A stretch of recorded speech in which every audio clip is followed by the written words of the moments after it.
May the Force be with you, always. This is an unabridged version of the Star Wars Legends novel. Han Solo, The Paradise Snare. Written by A.C. Crispin. Transcribed and edited to parody, and suit being read aloud with an AI voice, by Doug MacLeod. The original work is a copyright of the author A.C. Crispin and Lucasfilm. Available to purchase online, and at any good bookstore. Please, support the author, A.C. Crispin, and buy her work. I recommend buying a copy of the original work to read for yourself, even submersively with this production. The vocal inflections and certain pronunciations here are inspired by my own perception, occasionally limited somewhat by the abilities of the AI reader. Thank you, George Lucas, for creating the Star Wars galaxy, all the world building and much loved characters that inhabit therein. Star Wars legends are, as the name suggests, stories based on real events. These tales have been passed down through the ages from a long time ago, in a galaxy far, far away. Based on truth, these stories contain many alternate events, facts and embellishments, replacing missing details lost over time. Star Wars legends exist within the canonical events of the Star Wars saga. They are an integral part of the canon story, and should be considered as a vital source of Star Wars knowledge, despite any shortcomings contained within. Anyway, that's enough bantha poodoo, this is where the fun begins.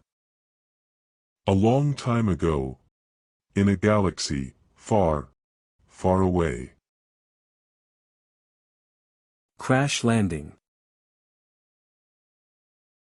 They were now only a kilometer above the surface of the planet, coming in with a rush. Too fast.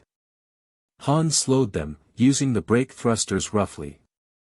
G-forces seized him, and he felt as though something were squeezing his chest in a giant vice. He was gasping steadily now, and he dared to look down at his air pack. Empty. The status indicator was solidly in the red zone. Hold together, Han, he counseled himself. Just keep breathing. There's got to be enough air in your suit to support you for a couple of minutes, at least. He shook his head, feeling lightheaded and dizzy. His breath began to burn in his chest. He braked again, lightly, and the ship bucked suddenly. I've lost my forward stabilizer. Chapter 1. Trader's Luck. The ancient troopship, a relic of the Clone Wars, hung in orbit over the planet Corellia, silent and seemingly derelict. Looks were deceiving, however. The old Liberator-class vessel, once called Guardian of the Republic, now had a new life as Trader's Luck. The interior had been gutted and refitted with a motley assortment of living environments, and now contained nearly 100 sentient beings, many of them humanoid. At the moment, however, only a few of them were awake, since it was the middle of the sleep cycle. There was a watch on the bridge, of course. Trader's Luck spent much of its time in orbit, but it was still capable of hyperspace travel, even though it was slow by modern standards. Garrus Shrike, the leader of the loosely allied trading clan that lived aboard the Luck, was a strict taskmaster, who followed formal ship's protocols. So there was always a watch on the bridge. Shrike's orders aboard the Luck were always obeyed. He was not a man to cross without a good reason and a fully charged blaster. He ruled the clan of traders as a less than benevolent despot. A slender man of medium height, Garrus was handsome in a hard-edged way. Streaks of silver white above his temples accentuated his black hair and ice-blue eyes. His mouth was thin-lipped, he seldom smiled, and never with good humor. Garrus Shrike was an expert shot and had spent his early years as a professional bounty hunter. He'd given it up, though, due to bad luck, meaning that his lack of patience had caused him to lose the richest bounties reserved for live delivery. Dead bodies were frequently worth far less. Shrike did possess a warped sense of humor, especially if the pain of others was involved. When he was gambling and winning, he was subject to bouts of manic gaiety, especially if he was also drunk. As he was, at the moment. Sitting around the table in the former wardroom of the enlisted officers, Shrike was playing sabacc and drinking tankards of potent Alderanian ale, his favorite beverage. Shrike peered at his card chips, mentally calculating. Should he hold pat and hope to complete a pure sabacc? At any moment the dealer could push a button and the values of all the card chips would shift. If that happened, he'd be busted, unless he took an additional 2 and tossed most of his hand into the interference field in the center of the table. One of his fellow players, a hulking element, suddenly turned his tusked head to glance behind him. A light on one of the auxiliary status panels was blinking. The huge, shaggy-furred element grunted, then said in guttural basic, "Something funny about the lockout sensor on the weapon's cache, Captain." Shrike insisted on proper protocol and chain of command, especially as it applied to himself. Unless engaged in some planetside caper, he always wore a military uniform while aboard the Luck, one he designed himself, patterned on the dress uniform of a high-ranking Moff. It was hung about with medals and decorations Shrike had picked up in pawnshops across the galaxy. Now, hearing the element's warning, he glanced up a little blearily, rubbed his eyes, then straightened up and dropped his card chips onto the tabletop. "What is it, Brafford?" The giant being wrinkled his tusked snout. "Not sure, Captain. It's reading normal now, but something flickered, as though the lock shorted out for a second. Probably just a momentary power flux." Moving with such unusual grace and coordination that even the foppish uniform couldn't detract from his presence, the captain rose and walked around the table to study the readouts himself. All signs of intoxication had vanished. Not a power flux, he decided after a moment. Something else. Turning his head, he addressed the tall, heavy-set human on his left. "Larad, look at this. Somebody shorted out the lock and is running a sim to fool us into thinking it's just a power flux. We've got a thief aboard. Is everyone armed?" The man addressed, who happened to be Shrike's brother, Larad Shrike, nodded, patting the holster that hung on the outside of his thigh. Brafford the element fingered his tingler, an electric prod that was his weapon of choice, though the hairy alien was large enough to pick up most humanoids and break them over his knee. The other person present, a female Celestin who was the Luck's navigator, stood up, patting the scaled-down blaster she wore. "Ready for action, Captain," she squeaked. Despite her diminutive height, flapping jowls, and large, appealing bright eyes, Nuni Dalvo appeared almost as dangerous as the hulking element who was her closest shipboard friend. "Good," Shrike grunted. "Nuni, go post a guard over the weapons locker, just in case he comes back. Larad, activate the biosensors, see if you can ID the thief and where he's heading." Shrike's brother nodded and bent over the auxiliary control board. "Corellian human," he announced after a moment. "Male. Young.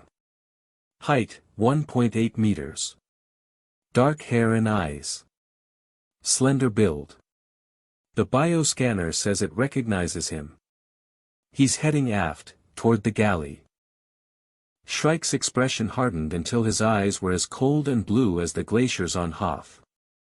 "The Solo Kid," he said. "He's the only one cocky enough to try something like this." He flexed his fingers, then hardened them into a fist.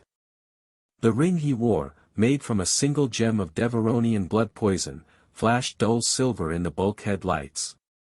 "Well, I've gone easy on him so far, 'cause he's a good swoop pilot, and I never lost when I bet on him, but enough is enough. Tonight, I'm going to teach him to respect authority, and he's going to wish he'd never been born." Shrike's teeth flashed, much brighter than the gem in his ring. "Or that I'd never found him 17 years ago and brought his sniveling, pants-wetting little behind home to the Luck. I'm a patient, tolerant man." He sighed theatrically, as the galaxy knows, but even I have my limits. He glanced over at his brother, who was looking rather uncomfortable.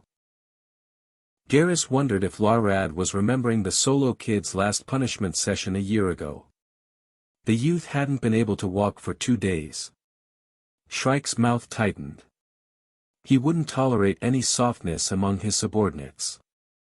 "Right, Larad," he said too softly. "Right, Captain." Han Solo gripped the stolen blaster as he tiptoed along the narrow metal corridor. When he'd wired into the SIM and jimmied the lock into the weapon's cache, he'd only had a moment to reach in and grab the first weapon that came to hand. There'd been no time to pick and choose. Nervously, he pushed strands of damp brown hair back from his forehead, realizing he was sweating. The blaster felt heavy and awkward in his hand as he examined it. Han had seldom held one before, and he only knew how to check the charge from the reading he'd done. He'd never actually fired a weapon. Garrus Shrike didn't permit anyone but his officers to walk around armed. Squinting in the dim light, the young swoop pilot flipped open a small panel in the thickest part of the barrel and peered down at the readouts. Good. Fully charged. Shrike may be a bully and a fool, but he runs a taut ship. Not even to himself would the youth admit how much he actually feared and hated the captain of Trader's Luck. He'd learned long ago that showing fear of any sort was a swift guarantee of a beating, or worse. The only thing bullies and fools respected was courage, or, at least, bravado. So Han Solo had learned never to allow fear to surface in his mind or heart. There were times when he was dimly aware that it was there, deep down, buried under layers of street toughness, but any time he recognized it for what it was, Han resolutely buried it even deeper. Experimentally, he swung the blaster up to eye level and awkwardly closed one brown eye, as he sighted along the barrel. The muzzle of the weapon wavered slightly, and Han cursed softly under his breath as he realized his hand was trembling. "Come on," he told himself, "show some backbone, Solo. Getting off this ship and away from Shrike is worth a little risk." Reflexively, he glanced over his shoulder, then turned back just in time to duck under a low-hanging power coupling. He'd chosen this route because it avoided all the living quarters and recreation areas, but it was so narrow and low-ceilinged that he was beginning to feel claustrophobic as he tiptoed forward, resisting the urge to turn and look back over his shoulder. Ahead of him, the near tunnel widened out, and Han realized he was almost at his destination. Only a few more minutes, he told himself, continuing to move with a stealthy grace that made his progress as soundless as that of a wonet's furred toe pads. He was skirting the hyperdrive modules now, and then a larger corridor intersected. Han turned right, relieved that he could now walk without stooping. He crept up to the door of the big galley and hesitated outside, his ears and nose busy. Sounds, yes, only the ones he'd been expecting to hear. The soft clatter of metal pans, the splooch of dough being punched, and then the faint sounds of it being kneaded. He could smell the dough now. Wastrel bread, his favorite. Han's mouth tightened. With any luck, he wouldn't be here to eat any of this particular batch. Sticking the blaster into his belt, he opened the door and stepped into the galley. "Hey. Dulana," he said softly. "It's me. I've come to say goodbye." The tall, furred being who had been vigorously kneading the wastrel dough swung around to face him with a soft, inquiring growl. Dulana's real name was Dulana Mapia, and she had been Han's closest friend since she'd come to live aboard Trader's Luck nearly 10 years ago, when Han had been about 9. The young swoop pilot had no idea of when he'd been born, of course. Or who his parents had been. If it hadn't been for Dulana, he wouldn't even have known that his last name was Solo. Han couldn't speak Wookiee, trying to reproduce the growls, barks, roars, and rumbling grunts made his throat sore, and he knew he sounded ridiculous, but he understood it very well. For her part, Dulana couldn't speak Basic, but she understood it as well as she did her own language. So communication between the human youth and the elderly Wookiee widow was fluent, but different. Han had gotten used to it years ago and never thought about it anymore. He and Dulana just talked. They understood each other perfectly. Now he hefted the stolen blaster, careful not to point it at his friend. Yes, he replied in response to Dulana's comment, tonight's the night. I'm getting off trader's luck and I'm never coming back. Dulana rumbled at him worriedly as she automatically resumed kneading her dough. Han shook his head, giving her a lopsided grin. You worry too much, Dulana. Of course I've got it all planned. I've got a spacesuit stashed in a locker near the robot freighter docks, and there's a ship docked there now that will be departing as soon as it's unloaded and refueled.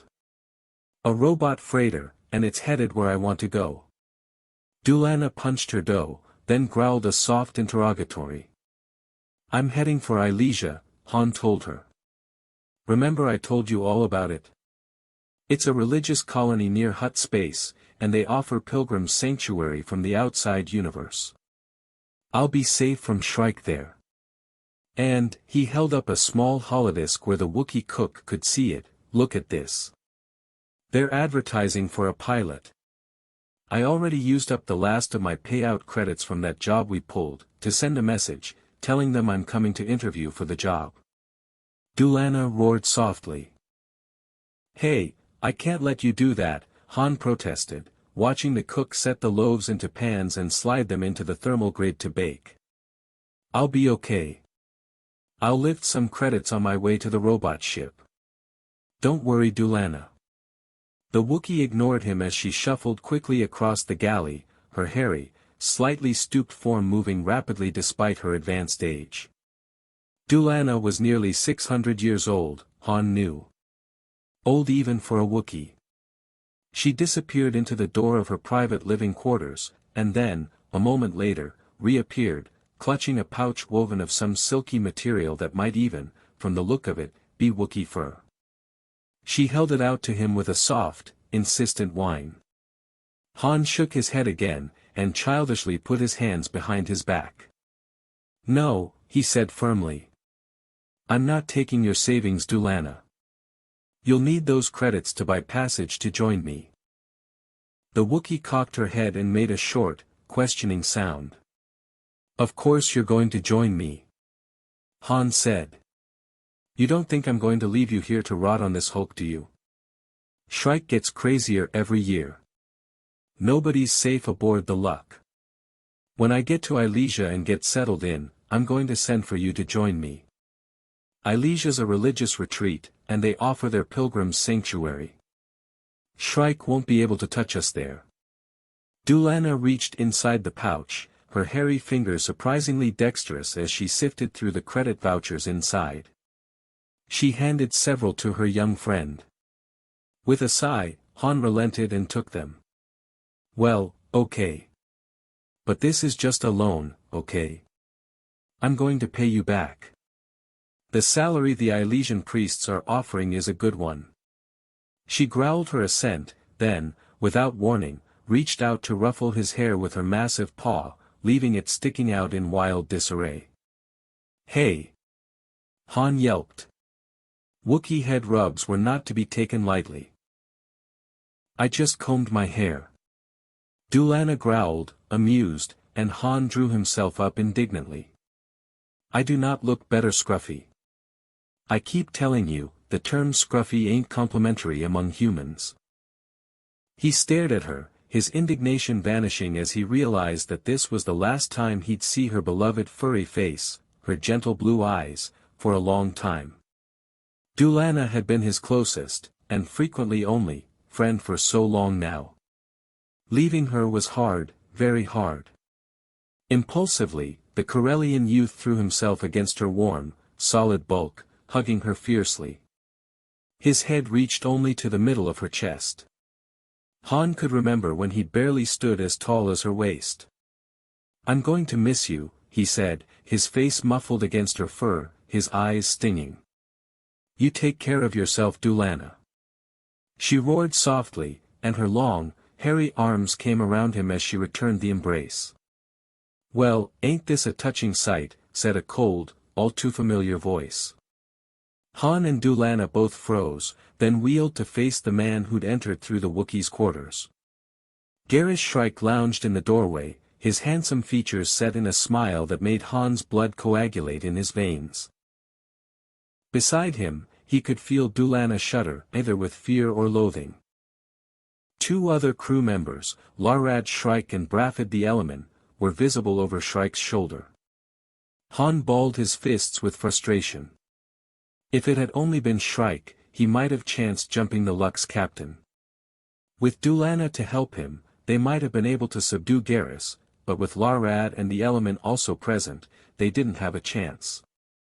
Han was acutely conscious of the stolen blaster shoved into his belt. For a moment he considered going for it, but he abandoned that idea. Shrike was known for being fast on the draw. There was no way he could beat him, and that might get both Dulana and himself killed. Shrike was clearly in a rage. Han licked dry lips. "Listen, Captain," he began. "I can explain." Shrike drew himself up, his eyes narrowing. "You can explain what, you cowardly little traitor? Stealing from your family? Betraying those who trusted you? Stabbing your benefactor in the back, you sniveling little thief? But, I've had it with you, Solo. I've been lenient with you so far, because you're a blasted good swoop pilot and all that prize money came in handy, but my patience is ended." Shrike ceremoniously pushed up the sleeves of his bedizened uniform, then balled his hands into fists. The galley's artificial lighting made the blood jewel ring glitter dull silver. "Let's see what a few days of fighting off Devaronian blood poisoning does for your attitude, along with maybe a few broken bones. I'm doing this for your own good, boy. Someday you'll thank me." Han gulped with terror as Shrike started toward him. He'd lashed out at the traitor captain once before, 2 years ago, when he'd been feeling cocky after winning the gladiatorial free-for-all on Jublar, and had been instantly sorry. The speed and strength of Garrus's returning blow had snapped his head back and split both lips so thoroughly that Dulana had had to feed him mush for a week until they healed. With a snarl, Dulana stepped forward. Shrike's hand dropped to his blaster.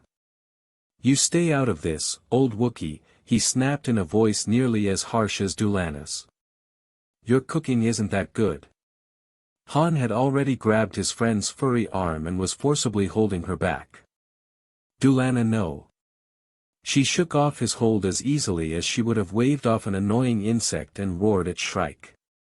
The captain drew his blaster, and chaos erupted. "No!" Han screamed, and leaped forward, his foot lashing out in an old street fighting technique. His instep impacted solidly with Shrike's breastbone. The captain's breath went out in a great howf. And he went over backward. Han hit the deck and rolled. A tingler bolt sizzled past his ear. "Larad," wheezed the captain as Dulana started toward him. Shrike's brother drew his blaster and pointed it at the Wookiee. "Stop, Dulana."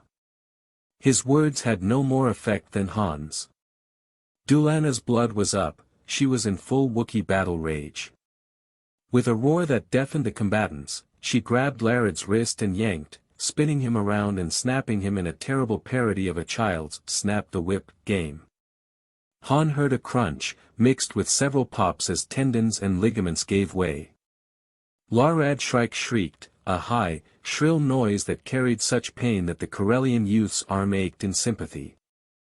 Grabbing the blaster from his belt, Han snapped off a shot at the Element who was leaping forward, Tingler ready and aimed at Dulana's midsection. Braffid howled, dropping his weapon. Han was amazed that he'd managed to hit him, but he didn't have long to wonder about the accuracy of his aim. Shrike was staggering to his feet, blaster in hand, aimed squarely at Han's head. "Larad," he yelled at the writhing heap of agony that was his brother. Larad did not reply. Shrike cocked the blaster and stepped even closer to Han. "Stop it, Dulana," the captain snarled at the Wookiee.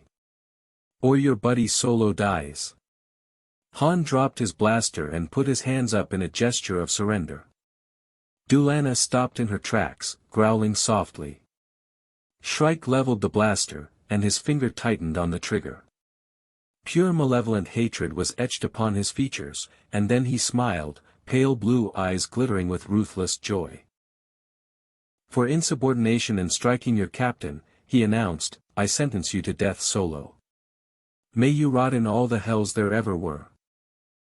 As Han froze, expecting the bolt to fry him any moment, Dulana roared, shoved Han aside, and leaped for Shrike. The blaster's energy beam caught her full in the chest, and she went down in a heap of charred fur and burned flesh. Dulana! Han yelled in anguish. With a quickness he hadn't known he possessed, he dived at Shrike, hitting the captain in a driving tackle around his knees. Shrike went over backward again, and this time his head impacted solidly with the deck. He sagged, out cold. Han crawled back to his friend, turning her over gently, seeing the great hole the blaster beam had bored into her chest. He knew immediately that the wound was mortal. No medical droid ever constructed could heal this. Dulana moaned, gasped, and fought with all her great Wookiee strength to breathe. Han slid his arms beneath her shoulders and tried to ease her struggle. Her blue eyes opened and, after a moment, fixed on his. Lucidity returned, and she rumbled softly. No, I won't leave you. Han replied, clutching her harder. Tears blurred his vision, and she swam below him in a sea of brown fur. I don't care if I get away. Oh Dulana. Making a great effort, she raised a huge, furred paw hand and grasped his arm. Han had to struggle to translate her speech. I know, he choked, talking aloud so she'd know he understood her. I know you care about me, she rumbled again, as much as you do your own children. Han swallowed, his throat tight and aching. I feel the same way, Dulana. You're the closest thing to a mother I'll ever have. A long moan of anguish made her shudder. She rumbled at him again. No, Han insisted. I'm not leaving you. I'll stay with you till, he couldn't finish the sentence. Dulana grabbed his arm with a ghost of her old strength and growled at him urgently. Han was having trouble comprehending her slurred speech, if I die, nothing. Oh, you're saying that if I don't live, you'll have died for nothing? She nodded, her eyes in their nest of hair holding his with all the intensity she could muster. Han shook his head stubbornly. How could he abandon her to die alone? Dulana rumbled softly, faintly. Yeah, I'm sure you'll be safe, one with the life power, Han said, trying to sound sincere. He knew some Wookiees believed in a unifying power that bound all of existence together. Personally, he thought this power, he'd never been able to translate the term accurately, the Wookiee word could have meant strength, or force, too, that Dulana believed in so steadfastly was just superstition. But if it comforted her to believe in it during her dying moments, Han wasn't going to argue with her. He remembered the words she'd said to him several times. Dulana, may the life power be with you. For a moment he wished that he, too, could believe. She moaned with pain. Han could see she was going fast. Then Dulana rumbled feebly, and again he automatically translated. Your last request, he choked, barely able to get the words out, you want me, to go, to live. And to be, happy. Han struggled not to break down. Okay, he agreed. I'll go. I still have time to get aboard that robot ship before it takes off. Dulana whined faintly. I promise, he agreed, his voice ragged. I'll go now. And I swear I'll always remember you, Dulana. She was beyond speech now, but he was sure she'd heard him. He laid her gently on the deck, then rose and picked up the blaster. Then, after giving Dulana one final look, Han turned and raced out the door. His running feet resounded through the corridors of Trader's Luck. The time was past for stealth. He had to reach the docking bay, and that robot Elysian freighter. Han had no idea when it was due to blast away from the Luck, but the loading schedule posted for the space dock workers had listed it as being ready for blastoff as soon as the droids finished fueling. And when he'd swiped the spacesuit and hidden it, they just started that process. The Elysian Dream might be leaving any moment. Gasping, Han sprinted for the lock, his feet thudding along the decks that had been his playground ever since he was old enough to remember. In the distance, he could hear sleepy voices, interspersed with shouts and orders. "I can't let them catch me. Shrike will kill me." The certainty lent speed to his flying feet. He skidded around the final turn and grabbed the spacesuit he'd hidden behind some fueling equipment. The helmet flopped over his arm, banging him in the midsection as he hastily keyed in the code he'd stolen into the airlock door. Seconds passed. The sounds of pursuit were growing louder. But surely they'd think he was headed for the shuttle deck or even the life pods. Nobody would guess he'd be crazy enough to try stowing away on a robot freighter, at least that's what he was counting on. The lock hissed open. Han leaped inside, closed the hatch, and began yanking on the spacesuit. He checked the air storage. Full. Good. He'd originally planned to bring along some extra air packs, but he didn't dare venture back out. The pack on the suit was good for 2 days. That should be enough, unless the Dream was a really slow vessel. Since it was a robot drone, he had no way of discovering what course it would be following, or how fast it was scheduled to go. Han grimaced. Only a desperate man would use this method of escape. He was desperate all right. He just hoped he wouldn't arrive on Elysia dead because he'd run out of air. Let's see, food pellets, full. Water tank, full. Good. That was Captain Shrike again, insisting that all ship's equipment be maintained in perfect working order. Han dragged the suit up over the arms of his ship's gray jumpsuit and closed the seam running up the front. He picked up the helmet, clumsy because of the gloves, and settled it over his head. It was mostly glassine, and he could see every direction except directly behind him. A bank of holos ran around the bottom rim of the helmet, giving him his vitals, amount of air remaining, and all the other information he needed to survive. Han could talk to his suit in a limited fashion by bumping his chin against the communications lever and giving the suit instructions concerning his temperature, air mix, and so forth. Okay, this is it, the young man thought as he clunked over to the connecting hatch and keyed in a final sequence to equalize pressures between the lock and the Elysian Dream. He could faintly hear a hiss as the air was pumped out of the lock. The Dream, being a robot, didn't need air to operate. The ship would be filled only with vacuum. Finally, the hatch opened, and Han stepped inside. It was crowded with equipment and cargo, and the corridors were very narrow.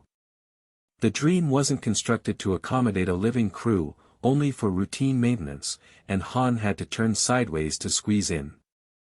The youth was fleetingly grateful that all standard engineering was designed to function in gravity. Otherwise, he might have had to contend with 0G, and that would have been a real pain.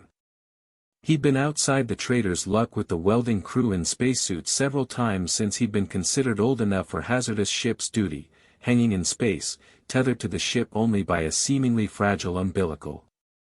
It had been kind of exciting the first couple of times, but Han didn't particularly care for weightlessness, and he'd soon learned never to look down. Seeing nothing but space beneath his feet for light years and light years was enough to make his head swim. Han clumped toward the bridge, figuring that was where the maximum amount of room would be. He reached it in only moments. The Dream was a small ship. If her cargo list was correct, she'd brought in a shipment of top-grade glitterstim spice, and would be leaving with a cargo of high-quality Corellian electronic components that could be used in factory maintenance. Han wondered for a moment whom garish Shrike had paid off to be able to receive a shipment of spice. The substance was rigidly controlled by most planetary governments and also by the Imperial Trade Commission. He turned sideways to enter the bridge, and froze. What in the name of all the sons of Barab is an astromech droid doing on the bridge? Everyone knew a droid couldn't pilot a ship by itself, so it couldn't be piloting. Han grimaced behind the glassine helmet. This droid must be there as a sort of burglar alarm, a sophisticated communications device to help deter portside thieves or space pirates. Han knew that one of the reasons the Elysian priests were eager to hire a pilot, preferably a Corellian, their ad had read, was that they'd been losing robot ships to piracy. As he froze, hoping the droid wasn't aware of his presence, the young man felt the dream shudder. "We're undocking. I've got to get braced for breakaway thrust." Quickly he edged away from the bridge and headed back toward the cargo area. Finally, he found what he was looking for, and just in time. A small space that he could sit down in, just the right size to allow him to brace himself with his arms and legs. The dream shuddered again, and then again. Mentally, Han pictured the docking clamps falling away, one by one. One more to go, then. The ship shuddered one more time, then lurched violently. Since the dream wasn't supposed to be manned, it could utilize acceleration patterns that were much rougher than those used in a vessel with a living crew. Wham! Han's body jerked, then he braced himself against the thrust of violent acceleration. The dream was undocked and away. Mentally, Han pictured them thrusting away from Trader's Luck, out of the embrace of Corellia's gravity field. Closing his eyes, he pictured his homeworld turning lazily against the backdrop of stars. Corellia was a pretty planet, with narrow blue seas, green-brown forests, tan deserts, and large cities. On the night side it glittered like a battle remote studded with lights. The hardest thrust of acceleration hit then, and Han was pinned uncomfortably against the cargo container. "We've made the jump to light speed," he realized. Moments later, as the ship's speed evened out, he was able to move again. He flexed his arms and legs, wincing as bruises made themselves felt. From the fight in the galley, he realized. The thought made him remember Dulana with a sudden, visceral sadness. Tears stung his eyes, and he fought them back fiercely. Crying in a spacesuit helmet was a lousy idea, since you couldn't wipe your face. Han sniffed, trying to blink back the tears. Dulana, he thought. His friend had given her life to give him this chance. "Get hold of yourself, Solo," he ordered himself sternly. His throat ached, but Han gulped, swallowed hard, then bit his lip until the urge to cry receded. He couldn't remember the last time he'd cried, and what was the point? It wouldn't bring Dulana back. Han knew Dulana believed in an afterlife of the spirit. If she was right about that, then maybe she could hear him now. "Hey Dulana," Han whispered, "I made it. I'm on my way. I'm going to Elysia, and I'm going to become the best pilot in the sector. I'll learn enough, and earn enough, to apply for the academy, the way we always dreamed. I'm free Dulana." His voice broke. "We're safe Dulana. Shrike can't touch either of us now." Wedged into his little crevice, the young pilot smiled with grim determination. "I'm free, and I owe it all to you. I'll never forget it either. If I ever get a chance to pay you back by helping one of your people, I swear to anything that's out there, any god, or life power, or force, I won't hesitate." Han Solo took a long, deep breath of canned spacesuit air. "Thank you Dulana," he whispered. Wherever she was now, he hoped she could hear him. Chapter 2. Elysian Dreams. When Han awoke from exhausted sleep, he was completely disoriented at first. "Where am I?" he wondered groggily. Memory came rushing back in swift violent images, his own hand holding a blaster. Shrike's face twisted with hatred and rage. Dulana, gasping, dying alone. He swallowed hard, his throat aching. Dulana had been part of his life since he was just a little kid, 8, perhaps, or 9. He remembered the day she'd come aboard with her mate, Shattuck. Shattuck had been outlawed from the Wookiee homeworld for some crime that Dulana had never referred to. She'd followed her mate into exile, leaving behind all that she'd ever known, her home and their grown cubs. A year or so later, Shattuck had been killed during a smuggling run to Nare, one of the worlds in the Hutt sector. Shrike had announced to Dulana that she could remain aboard Trader's Luck as cook, since he'd grown to like the food she prepared. Dulana could have gone back to Kashyyyk. After all, she'd committed no crime, but she'd chosen to stay aboard the Luck. Because of me, Han thought as he located the water dispenser nipple inside his helmet and took a cautious sip. Then he tongued up a couple of food pellets and washed them down with another swallow. It wasn't the same as food, but they'd keep him going for the day. She stayed because of me. She wanted to protect me from Shrike. He sighed, knowing it to be true. Wookiees were among the most steadfast and loyal companions in the galaxy, or so he'd heard. Wookiee loyalty and friendship was not lightly given, but once bestowed, it never wavered. He leaned back in his alcove, checking the air pack. 3/4 left. Han wondered how far the dream had traveled while he'd slept. In a little while he'd go to the control room, see if he could decipher the instrumentation on the autopilot. Han's mind drifted back in time, remembering Dulana sadly, then as he relaxed, his mind wandered to even earlier days. His earliest, real, memory. Everything else was just meaningless fragments, snatches of images too old and distorted to have any meaning, was of the day Garish Shrike had brought him home to Trader's Luck. The child huddled in the mouth of the dank filthy alley, trying not to cry. He was too big to cry, wasn't he? Even if he was cold and hungry and alone. For a moment the child wondered why he was alone, but it was as if a huge metal door slammed down on that thought, shutting everything behind it. Behind the door lay danger, behind that door lay bad things. Pain, and.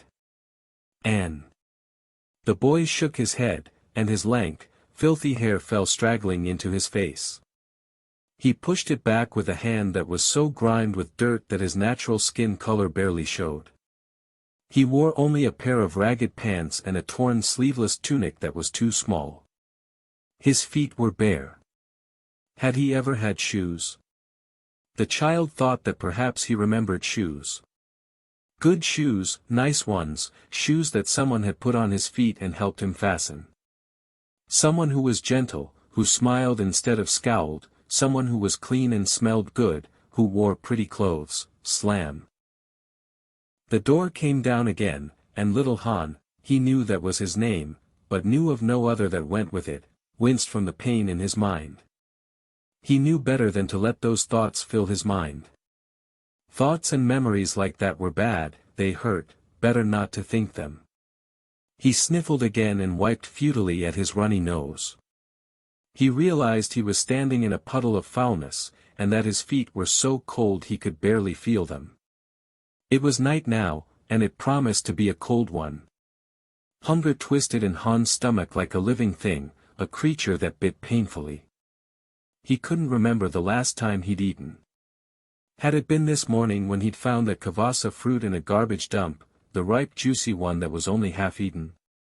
Or had that been last night? He couldn't keep standing here, the little boy decided. He had to move.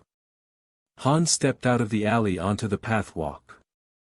He knew how to beg. Who was it that had taught him? Slam. Never mind who taught him, they had taught him well. Adjusting his features to their most pitiful, Han shuffled toward the nearest passerby. "Please, lady," he whimpered. "Hungry, I'm so hungry." He held out his hand, palm up. The woman he addressed slowed fractionally, then suddenly looked down at his dirty palm and recoiled, holding her skirts back so they wouldn't brush against him.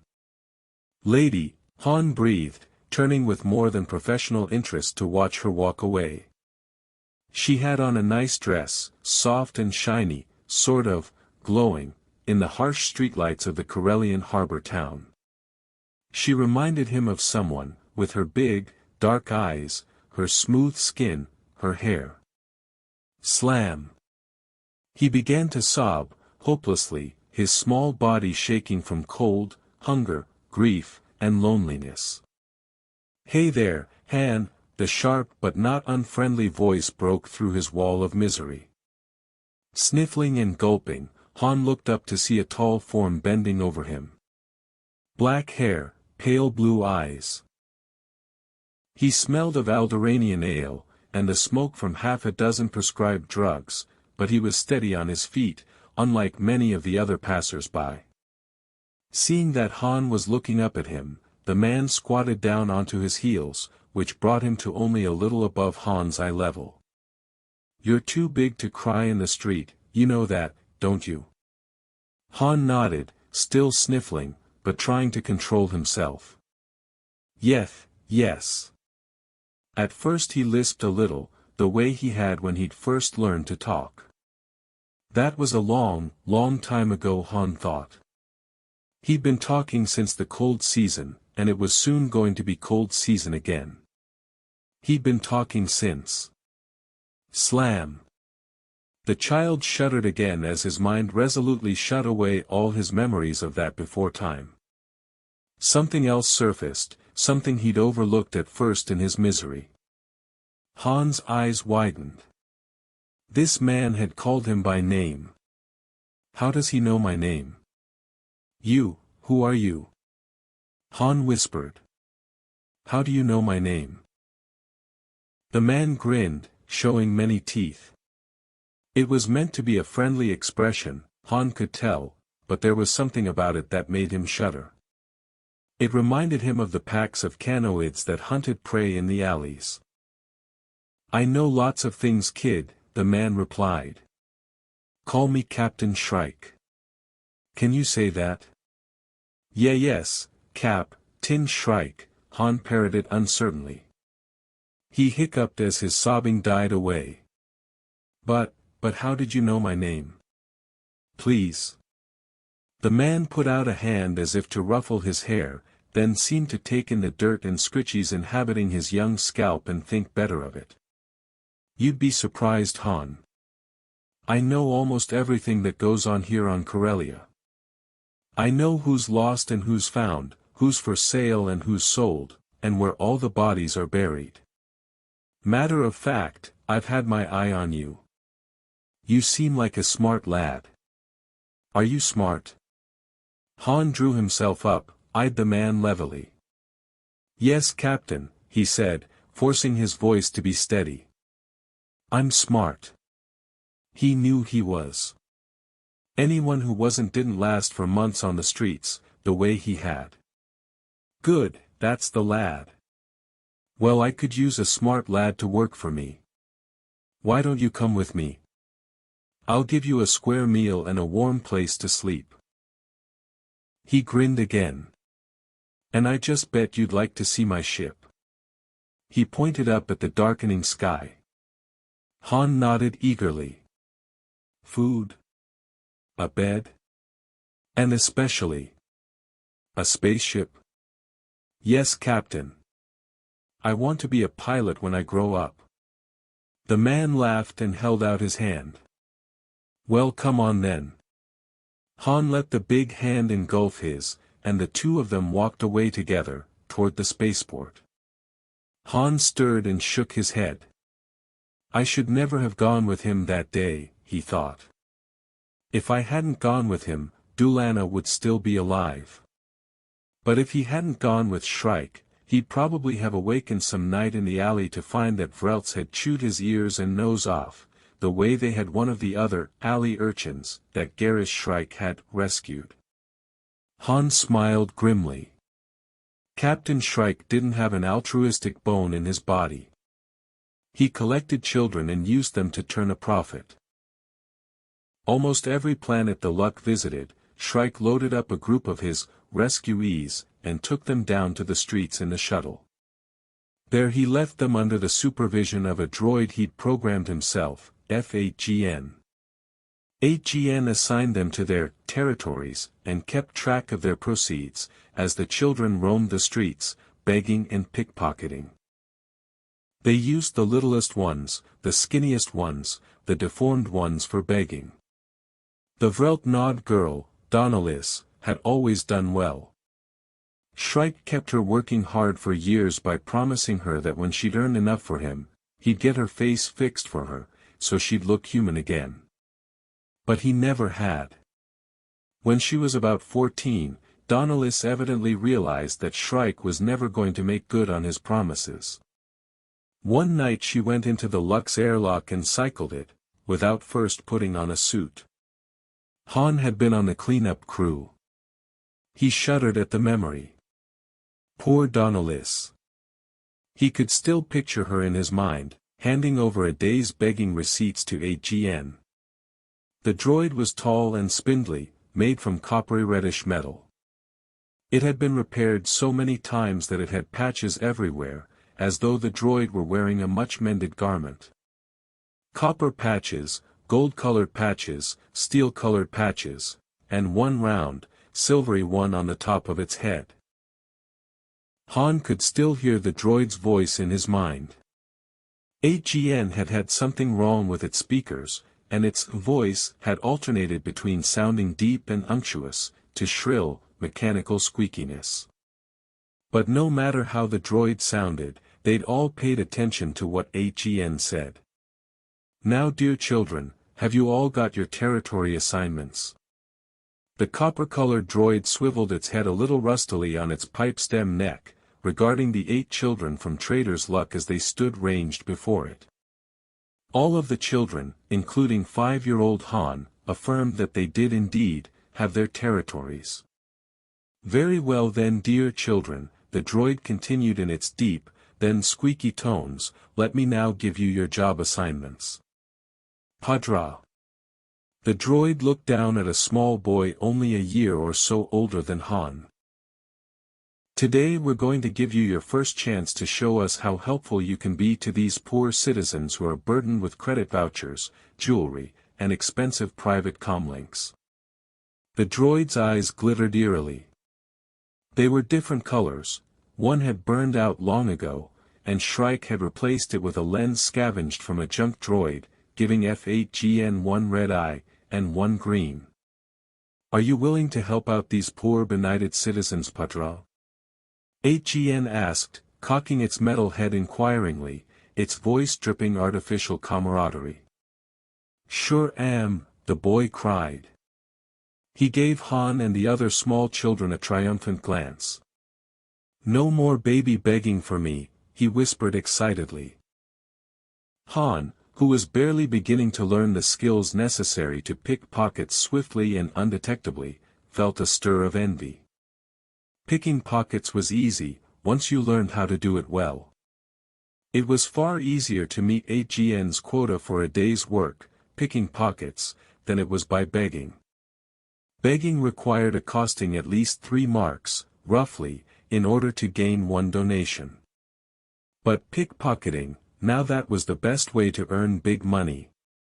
If you chose the right mark, you could gain enough in one grab to give 8GN your quota before noon, and then you were free to play. Han wondered whether 8GN would give him some practice time if he hurried and begged his quota for the day before the others finished. It was fun to practice with the spindly reddish droid, because 8GN looked so funny in clothes. The droid would put on street clothes typical to the planet they were on, and then either stand still or stroll past his student. Han had learned to relieve the droid of the concealed chrono, credit vouchers, and even some kinds of jewelry without 8GN detecting his fingers in the process. But he couldn't do it 100% of the time. Han scowled a little as he trudged away. 8GN demanded perfection from its little band, especially from the pickpockets. The droid wouldn't let him start picking pockets until it was sure that Han could do so perfectly, every time. Absently, He picked up a handful of dirt and rubbed it into his hands, then smeared his already sweating face. What planet was this anyway? He couldn't recall hearing its name. The native people were greenish-skinned, with small swivelly ears and huge dark purple eyes. Han had only learned a few words in their language, but he was a quick study, and he knew that by the time Trader's luck moved on, he'd be able to understand it well, and speak it, at least the gutter argot, passably. Wherever this was, it was hot. Hot, and humid. Han glanced up at the pale greenish-blue sky, in which blazed a pale orange sun. The prospect of spending several hours on his appointed street, whining, begging, and cajoling passers-by for alms, wasn't an attractive one. I hate begging, Han thought sourly. When I get a little older, I'm going to make them let me steal instead of beg. I'm sure I'll be a good thief, and I'm not that good a beggar. He knew his appearance was all right. He'd gotten taller in the past couple of years, but he was still underweight enough to be called skinny. And he knew how to make his voice servile, his manner cringing and cowering, as though only desperation were driving him to plead for alms. Maybe it was his eyes, Han thought. Maybe the secret resentment and shame he felt at having to beg showed in them, and potential marks could see it. Nobody respected a beggar, and Han, more than almost anything, had an undeclared desire to be respected. Not just respected, he wanted to be respectable.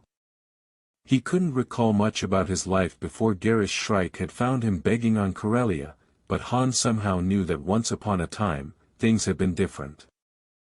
Long ago, he'd been taught to believe that begging was shameful. And that stealing was worse. Han bit his lip angrily. He knew that someone, perhaps the parents he couldn't remember, had taught him these things. Once, long ago, he'd been taught different ways, different values. But now, what could he do? Aboard Trader's luck, there was one cardinal rule. If you didn't work, you begged or stole. If you refused to work, beg or steal, you didn't eat. Han had no other skills to offer. He was too little to pilot, not strong enough to load smuggled cargo. But I won't always be, he reminded himself. I'm growing every day. Soon I'm going to be big. In just 5 more years I'll be 10, and then, maybe I'll be big enough to pilot. Han had discovered that when he made up his mind to accomplish something, he could do it. He was sure that piloting would be no exception. And when I can pilot, that'll be my way off Trader's luck, he thought, his mind slipping automatically into an old dream, one that he never told anyone about. Once he'd confided it to one of the other children, and the little Vrelt blabbed it to everyone. Shrike and the others laughed at Han for weeks, calling him Captain Han of the Imperial Navy, until Han wanted to crawl away, hands over his ears. It took all his control to just shrug and pretend not to care. Yeah, and when I'm the best pilot around, and I've made lots of credits, I'll apply to the Imperial Academy. I'll become a naval officer. Then I'll come back and get Shrike, arrest him, and he'll get sent to the spice mines of Kessel. He'll die there. The thought made Han's mouth curl up in a predatory smile. At the far end of his fantasy, Han pictured himself successful, respected, the best pilot in the galaxy, with a ship of his own, lots of loyal friends and plenty of credits. And, a family. Yeah, a family of his own. A beautiful wife who adored him, who'd share adventures with him, and kids, maybe. He'd be a good father. He wouldn't abandon his children, the way he'd been abandoned. At least, Han supposed that he'd been abandoned, though he couldn't remember a thing about it. He didn't even know his last name, so he couldn't try to trace his family. Or maybe his parents hadn't abandoned him. Maybe they'd been killed, or he'd been kidnapped away from them. Han decided that he preferred that scenario. If he thought of his parents as dead, he wasn't so mad at them, because people couldn't help it if they died, right? Han decided that from now on, he'd think of his mother and father as dead. It was easier that way. He knew he'd probably never know the real truth. The only person who knew anything about Han's background was Garrus Shrike. The captain kept telling Han that if he was good, if he worked and begged hard, if he earned enough credits, someday Shrike would tell him the secrets behind how he'd come to be wandering the streets of Corellia that day. Han's mouth tightened. Sure, Captain, he thought, just like you were going to get Daenerys's face fixed. The child glanced up at the street signs. He couldn't read the ones in the native language, but there was a basic translation beneath each. Yeah, this was his territory all right. Han took a deep breath, then rearranged his features. A green-skinned female clad in a short robe was coming toward him. Lady, he whined, cringing his way toward her, little hand held out in appeal, please, beautiful gracious lady, I beg your help, alms, just one little credit, I'm so hungry. The little cupped green ears swiveled toward him, then she averted her head and swept past. Under his breath, Han muttered an uncomplimentary term in smuggler's argot, and then turned to wait for the next mark. Han shook his head and forced himself out of his reverie. Time to go and check on the Elysian Dream's progress. Hauling himself up out of his cubbyhole, the young pilot made his way through the cramped passageways until he reached the bridge. The astromech droid was still there, its lights flashing away it thought its own thoughts. It was a relatively new R2 unit, still shiny bright silver and green, with a clear dome atop its head. Inside the dome, Han could see lights blinking as it worked. It was hooked into the ship's robot controls by means of a cable. The R2 droid must have been equipped with a motion sensor, because it swiveled its domed head toward Han as he clumped boldly onto the bridge in his spacesuit. The lights flashed frantically as it talked, but of course the sound waves didn't travel in vacuum. Han turned on his suit's communications unit, and suddenly his helmet was filled with distressed bleeps, blurps, and weeps. "We, blee weep, weep were weep," the R2 astromech announced in evident surprise. Han looked around for its counterpart droid and didn't see one. He sighed. His suit's communicator would transmit what he said to the droid, but how was he supposed to actually talk to the concerned R2 without an interpreter? How did whoever had programmed the droid talk to it? He activated his suit communicator. "Hey you. Blurp, weep, bleep were," the unit replied helpfully. Han scowled and cursed at the unit in Rodian, Trader Argo, and finally, Basic. "What am I going to do now?" he snarled. "If only you had a basic speech module." "But I do, sir," announced the droid in a matter-of-fact voice. Its words were flat, mechanical, but perfectly understandable. Han gaped at the machine for a moment, then grinned. "Hey! This is a first. How come you can talk?" "Because there was not room aboard this vessel for both an astromech unit and a counterpart unit, my masters programmed me with a basic speech transmissions module so I could communicate more easily," the droid replied. "All right," Han cried, feeling a surge of relief. He didn't like droids much, but at least he'd have someone to talk to, and it might actually prove necessary for the two of them to communicate. Space travel was usually routine and safe, but there were exceptions. "I regret, sir," the R2 added, "that you are guilty of unauthorized entry, sir. You are not supposed to be here." "I know that," Han said. "I hitched a ride on this ship." "I beg your pardon, this unit does not understand the term used, sir." Han called the R2 unit an uncomplimentary name. "I beg your pardon, this unit does not understand." "Shut up," Han bellowed. The R2 unit was silent. Han took a very deep breath. "Okay, R2, he said. "I am a stowaway. Is that word in your memory banks?" "Yes, it is, sir." "Good.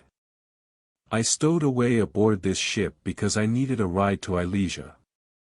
I'm going to take a job piloting for the Ilesian priests.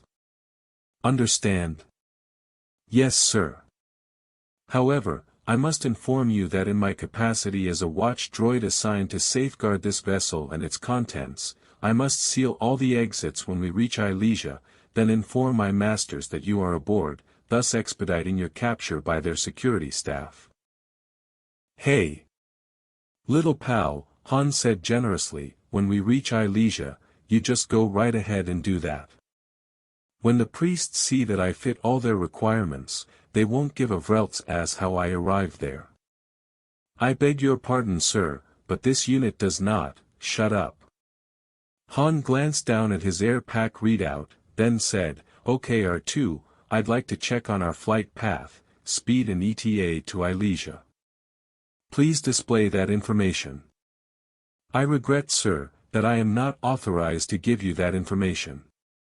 Han was coming to a slow boil. He barely restrained himself from kicking the recalcitrant droid with his heavy space boot. "I need to check our flight path speed and ETA because I've got to compute how my air is holding out R2, he explained with exaggerated patience.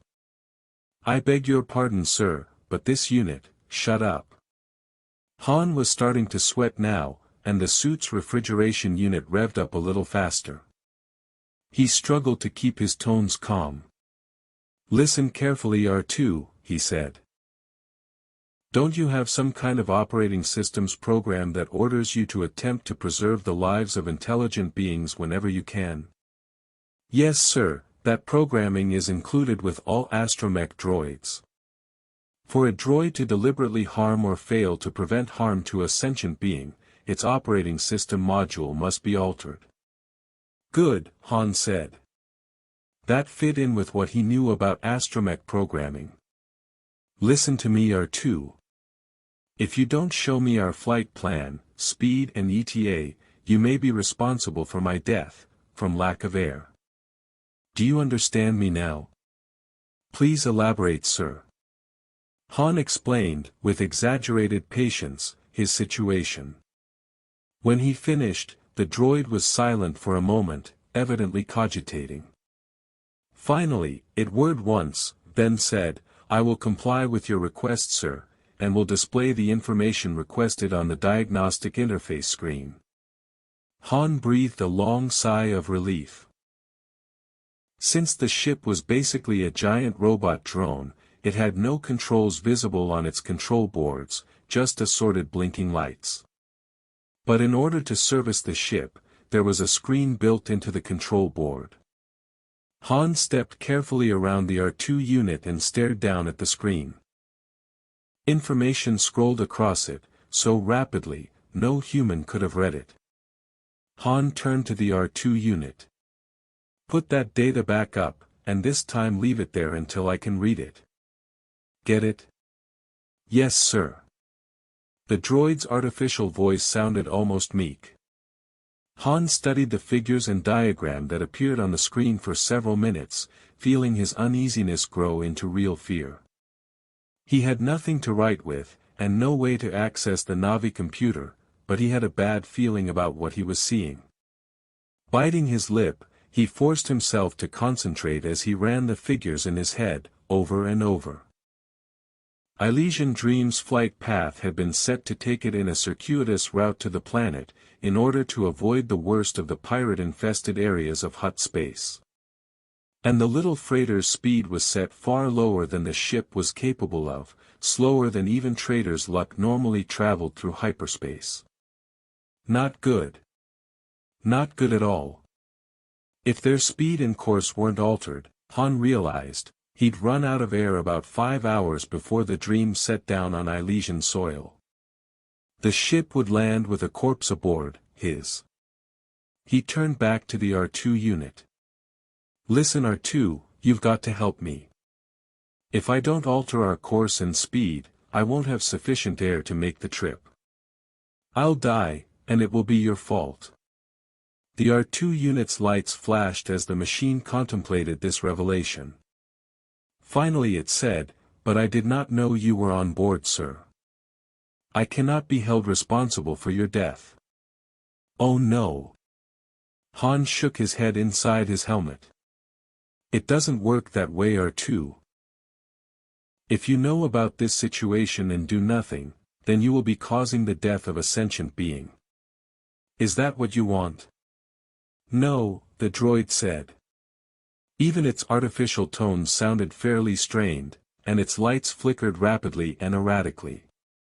"Then it follows," Han continued inexorably, "that you must do whatever you can to prevent my death. Right?" I. The droid was quivering now in agitation. "Sir, I am constrained from assisting you.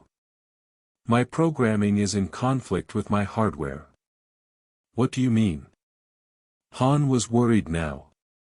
If the little droid overloaded and went dead, he'd never be able to access the manual, diagnostic, controls that he knew had to be in these panels somewhere. They'd be tiny, something for the techs to use to test the robot drone's autopilot.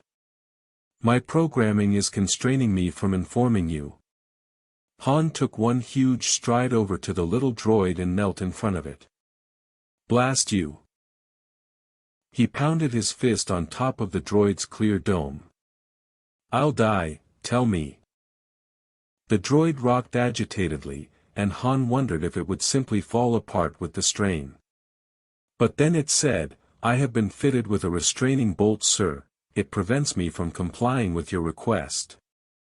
A restraining bolt. Han seized on this bit of information with alacrity.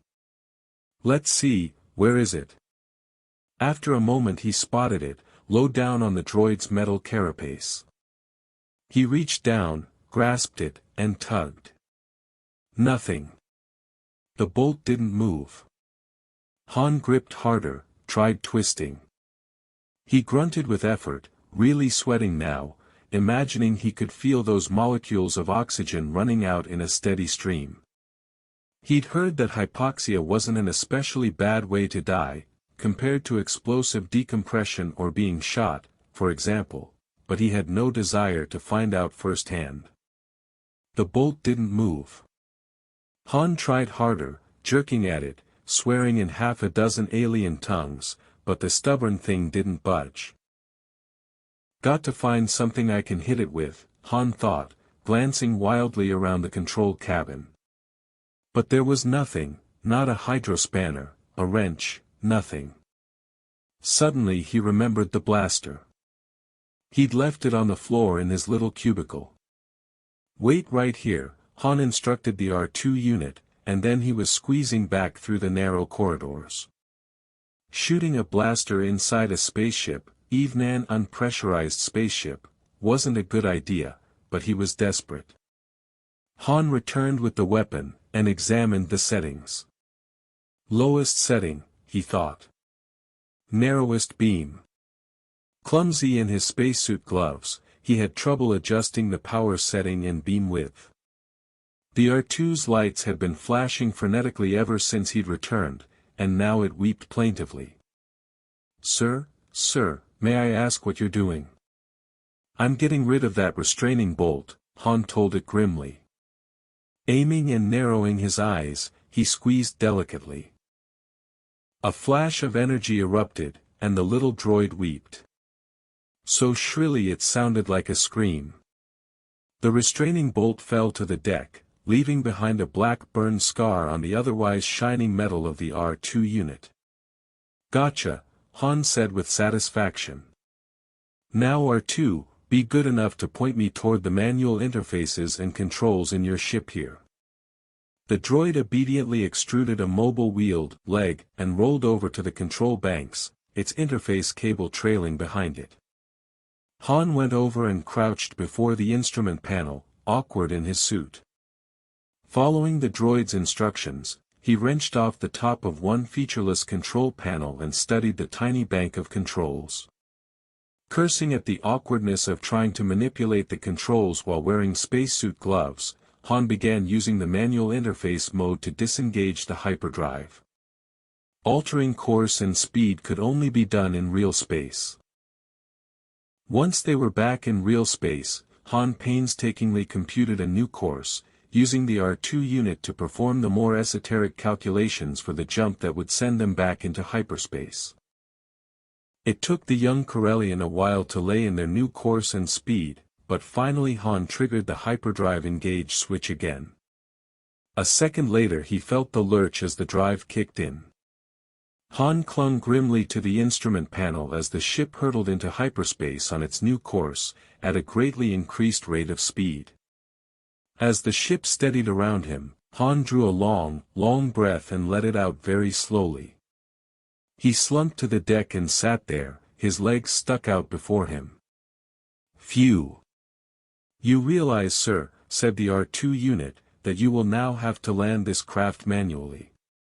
Altering our course and speed has invalidated the existing landing protocols programmed into the ship." "Yeah, I know," Han said, leaning wearily back against the console. He took another sip of water and then ate 2 tablets. "But there's no other way. I just hope I can work the controls fast enough to land us." He glanced around him at the nearly featureless control room. "I wish this bucket of bolts came with a view screen. An autopilot cannot see, sir, so visual data is useless to it," the R2 unit pointed out helpfully. "No," Han said, his voice dripping with sarcasm. "I thought droids could see just like we can." "No, sir, we cannot," R2 told him. "We recognize our surroundings by visual relays that translate into electronic data within our—" "Shut up," Han said, too tired even to enjoy baiting the droid. Leaning back against the console, he closed his eyes. He'd done all that he could to save his life, by bringing the ship to Ilesia on a much more direct route, at a faster speed. Han drifted into sleep and dreamed of Dulana, as she had been long ago, when they'd first known each other. Han was halfway through the window when he heard the shout behind him. "We've been robbed." Clutching his small sack of loot, he kicked, wriggling, trying to squeeze through the narrow enclosure. In the dark outside, lay safety. A feminine cry of dismay, "My jewelry." Han grunted with effort, realizing he was stuck. He fought back panic. He had to get away. This was a rich house, and when someone summoned the authorities, they were certain to come immediately. Silently he cursed the new vogue in Corellian architecture that had caused this luxurious home to be built with floor-to-ceiling narrow windows. The windows were advertised as being able to thwart burglars. Well, there might be some truth to that, he decided grimly. He'd sneaked in earlier through one of the doors that led to the gardens, then hidden out until he'd felt safe in believing that all the inhabitants were asleep. Then he'd ventured out to pick and choose among their treasures. He'd been confident that he could wiggle his skinny, 9-year-old self through those windows and make good his escape. Han grunted with effort again, kicking frantically. It was possible he was wrong about that. A voice behind him. The woman. "There he is. Get him." Han turned a little more sideways, wriggled violently, and then suddenly he was through the window and falling. He didn't let go of his sack though, as he crashed down onto the manicured bed of flowering dorvavines. Breath whooshed out of his lungs, and for a moment he just lay there gasping, like a drell out of water. His leg hurt, and so did his head. "Call the security patrol." The masculine shout came from inside. Han knew he had only seconds to make good his escape. Forcing his leg to bear his weight, he rolled over and staggered to his feet. Trees ahead in the moonlight, big ones. He could lose himself in them easy. Han half limped, half ran to the shelter of the trees. He resolved not to let HEN know what happened. The droid might accuse him of slowing down now that he was going on 10. Han grimaced as he ran. He wasn't slowing down, he just hadn't been feeling well today. He'd had a dull headache ever since he'd awakened, and had been tempted to turn himself in on sick call. Since Han was almost never ill, he'd probably have been believed, but he didn't like showing weakness in front of other denizens of Trader's Luck. Especially Captain Shrike. The man never missed an opportunity to ride him. He was in the shelter of the trees now. What next? He could hear the sound of running footsteps, so he didn't have much time to decide. His muscles made that decision for him. Suddenly the sack was clenched in his teeth, there was bark against his palms, and the soles of his beat-up boots were braced against branches. Han climbed, listened, then climbed again. Only when he was high in the tree, above the range of a casual glance by pursuers, did he slow down. Han settled back on a limb, against the tree trunk, panting, his head whirling. He felt dizzy, nauseated, and for a moment he was afraid he'd be sick and give himself away. But he bit his lip and forced himself to stay still, and presently he felt a little better. Judging from the star patterns, it was only a few hours until dawn. Han realized that he was going to have trouble making the rendezvous with the Lux shuttle. Would Shrike just abandon him, or would he wait? Far below him, people were searching the wooded area. Light strobed the night, and he huddled close to the tree trunk, eyes closed, clinging desperately despite his dizziness. If only his head didn't throb so. Han wondered whether they'd bring in bioscanners, and shivered. His skin felt hot and tight, even though the night was cool and breezy. Dark waned on toward dawn. Han wondered what Dulana was doing, whether she'd miss him if the Luck left orbit without him. Finally, the lights went out and the footsteps faded away. Han waited another 20 minutes to make sure his pursuers were truly gone, then, holding the sack gripped in his teeth, he carefully climbed down, moving with exaggerated care because his head hurt so much. Every jar, even walking, made his head swim, and he had to grit his teeth against the pain. He walked, and walked. Several times he realized he'd been dozing while he walked, and a couple of times he fell down and was tempted to just stay there. But something kept him moving, as dawn brightened the streets and houses around him. Corellian dawns were beautiful, Han noticed dazedly. He'd never before noticed how pretty the colors were in the sky. If only the light didn't hurt his eyes so. Dawn turned to day. Cool gave way to warmth, then heat. He was sweating, and his vision was blurred. But finally, there it was. The spaceport. By this time Han was moving like an automaton, one foot in front of the other, wishing he could just lie down and sleep in the road. Before him now, the Lux shuttle. With a gasp that was nearly a sob, the boy drove himself forward. He was almost to the ramp when a tall figure emerged. Shrike. Where in the blazes have you been? There was nothing friendly in the captain's grasp upon his arm. Han held up the sack, and Shrike grabbed it. Well, at least you didn't come back empty-handed, the captain grumbled. Quickly he sifted through the contents, nodding his satisfaction. Only when he was finished did Shrike seem to notice that Han was swaying on his feet.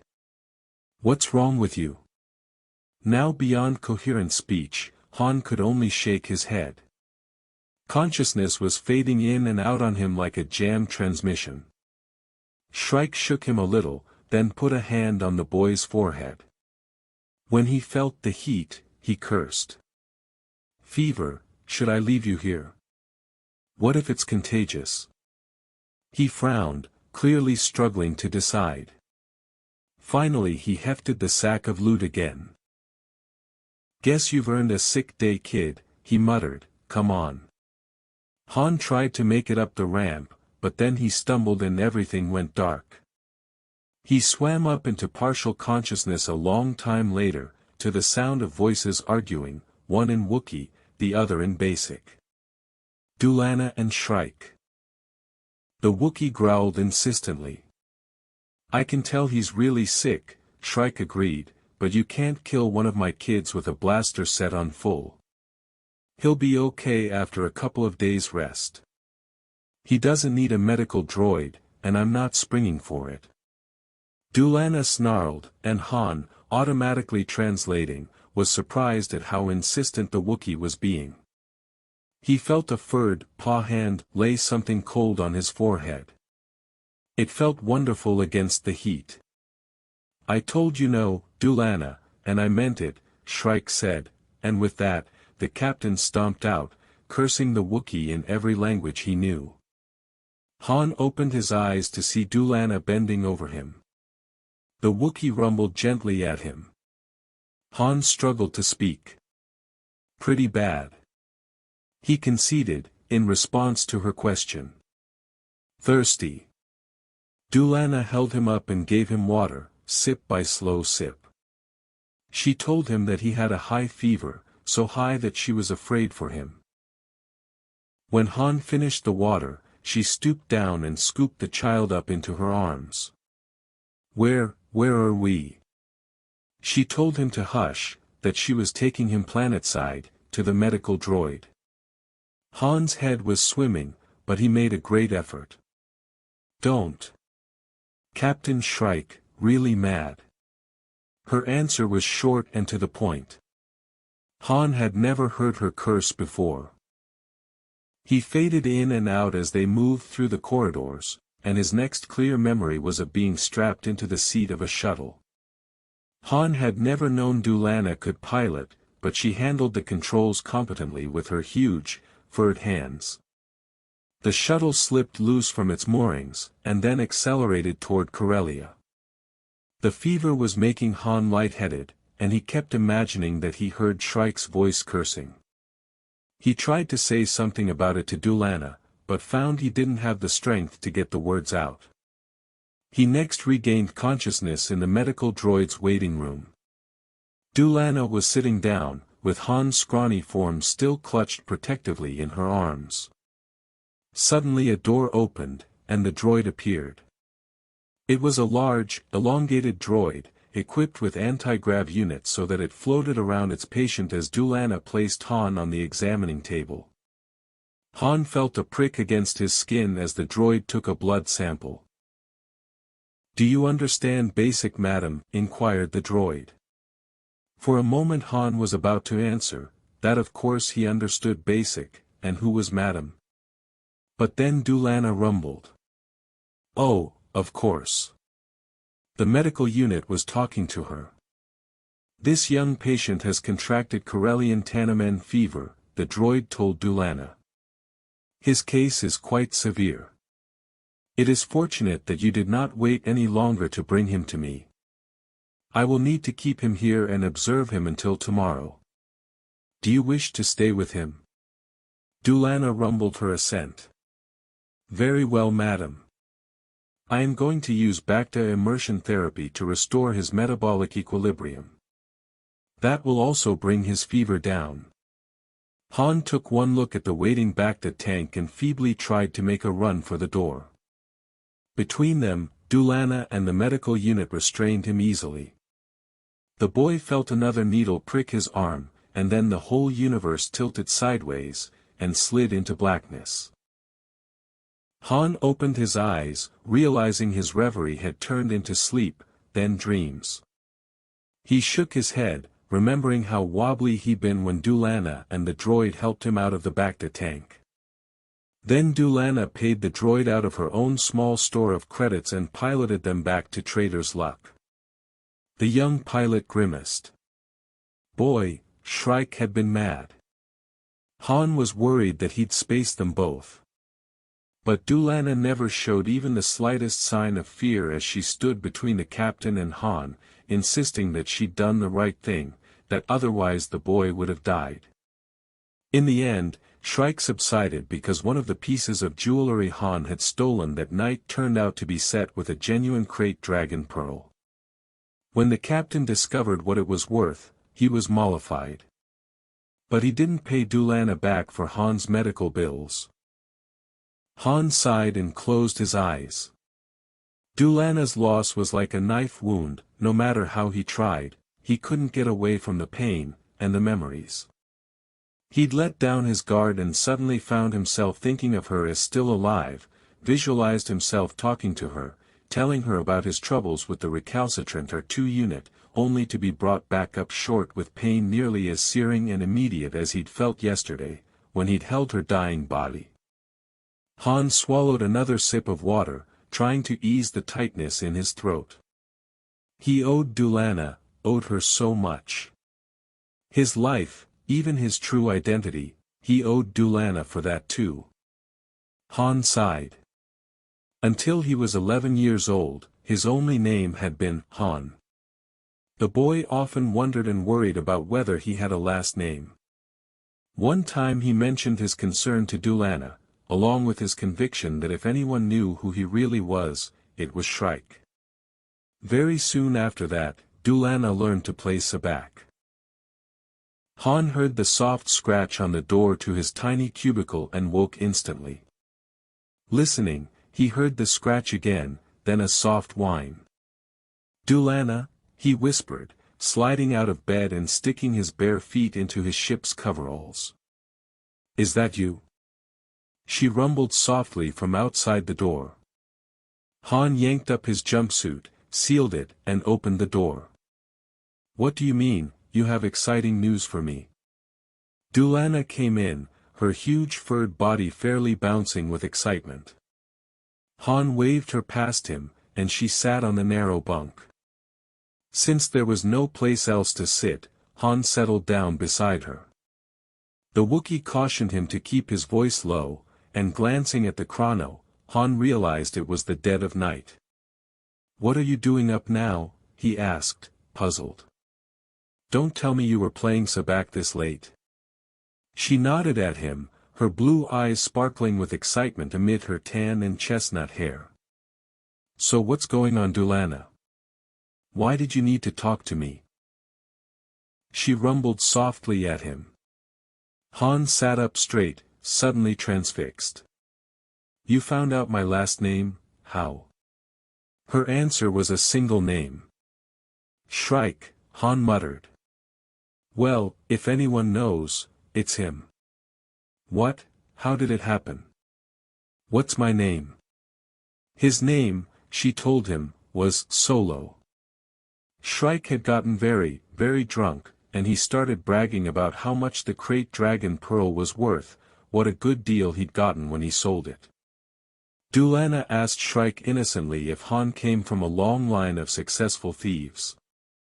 Shrike, she reported, exploded into laughter at the suggestion. "Maybe some branches of the family, but this Solo," he sputtered, wheezing with merriment, pausing to gulp more Alderaanian ale, "I'm afraid not, Dulana. This kid's folks were."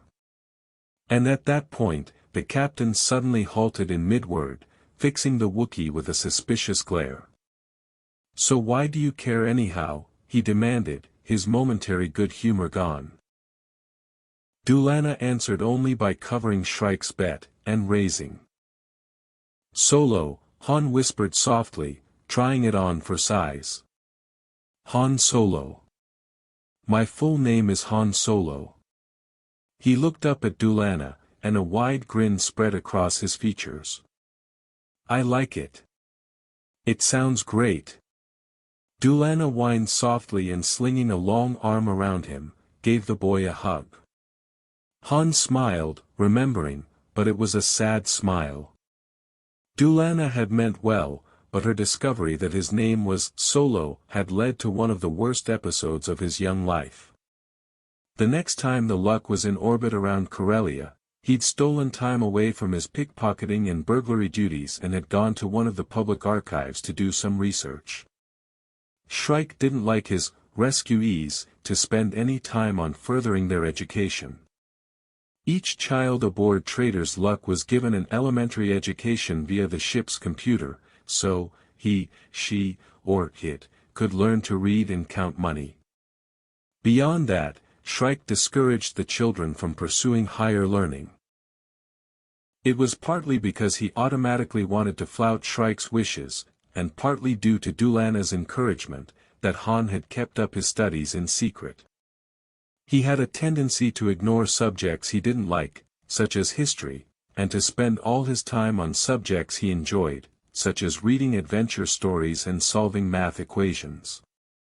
Han knew how important math was to anyone who wanted to be a pilot, so he worked hard at mastering as much of it as he could. Once Dulana discovered his curriculum, making him study subjects that he would otherwise have skipped, leaving gaps in his knowledge. Reluctantly Han tackled the physical sciences, and history. He was surprised to discover that some real historical battles were just as exciting as anything he'd read in adventure sagas. That day in the public archives on Corellia, Han applied some of his newly learned research skills to learning about his new surname. The results were surprising. When Han looked up the last name, Solo, in the historical records, he was astounded to discover that the name was well known on Corellia.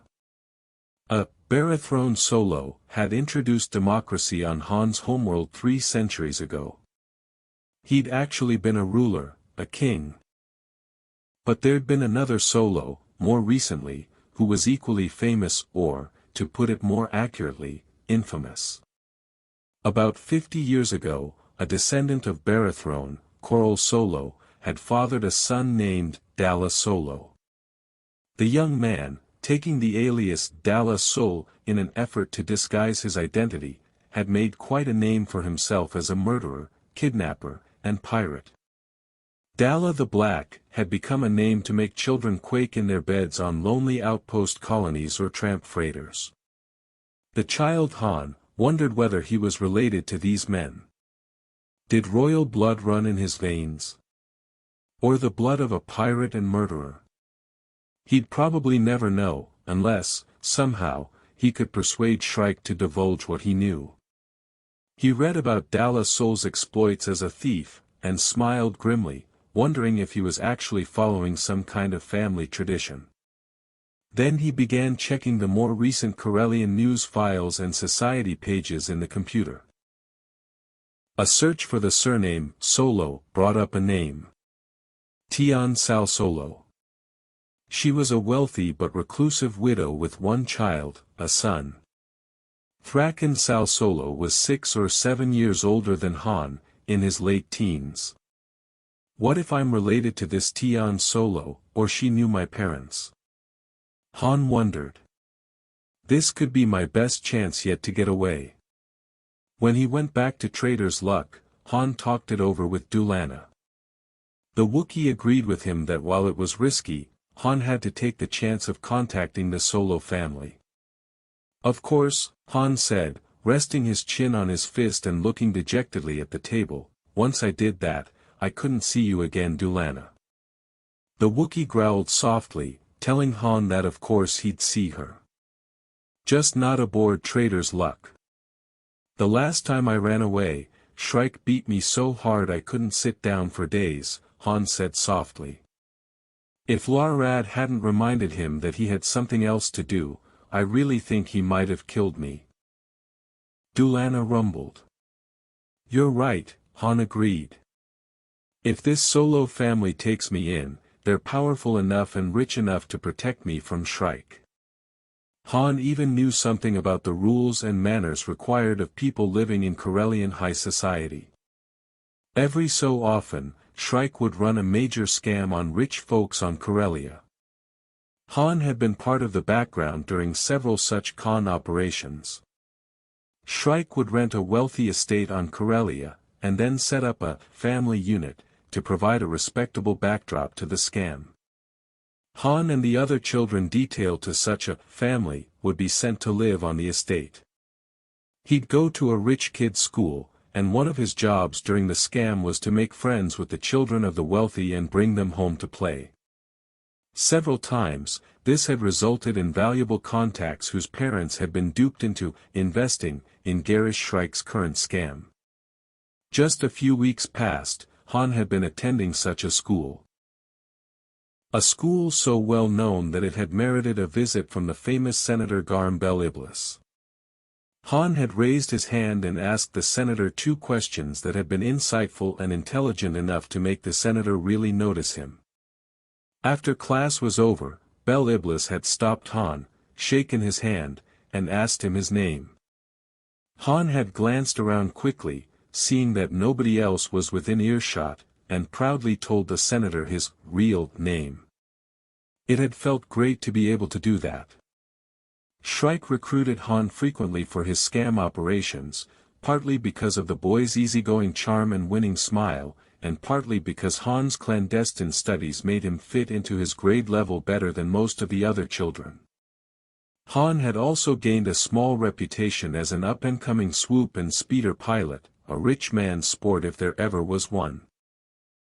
He'd met lots of kids from wealthy families while swoop racing, and several times Shrike had managed to lure their parents into whatever scam he was currently running.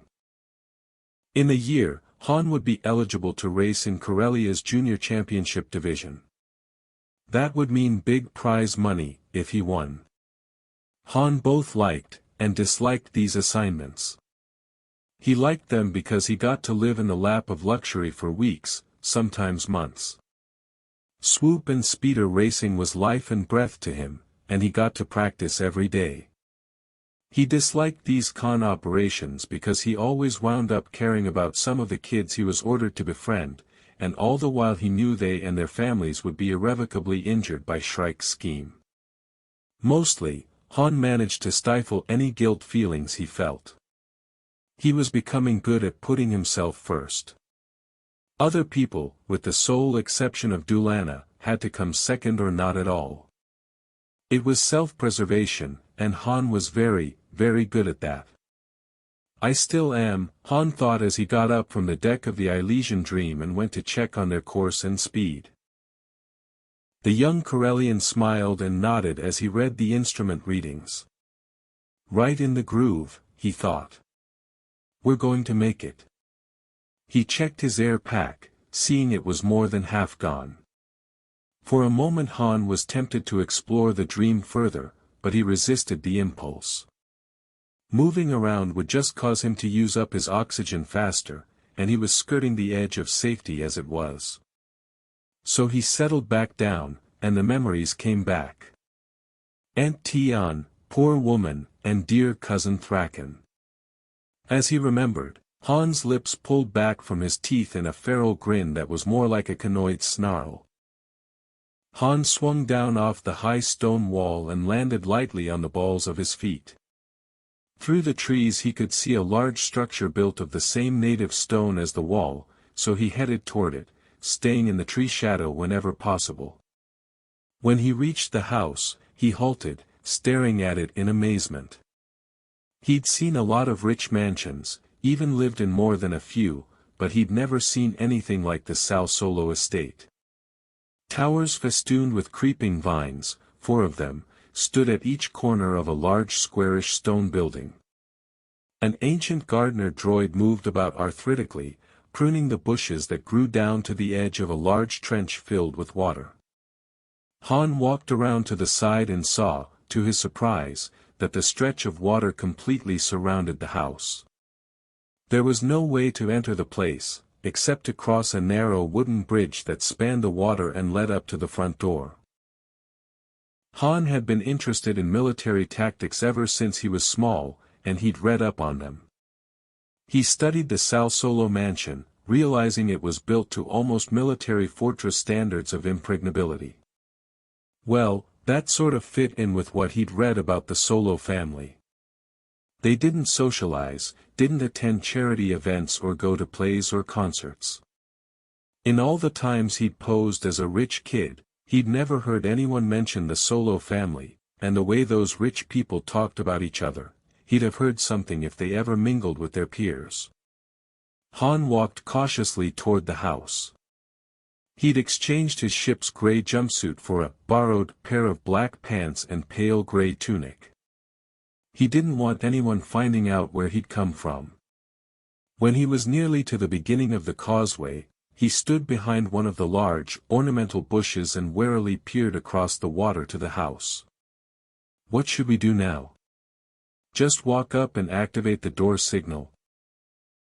He bit his lip, undecided. What if they called the authorities on him, reported him as a runaway? Shrike would descend on him so fast.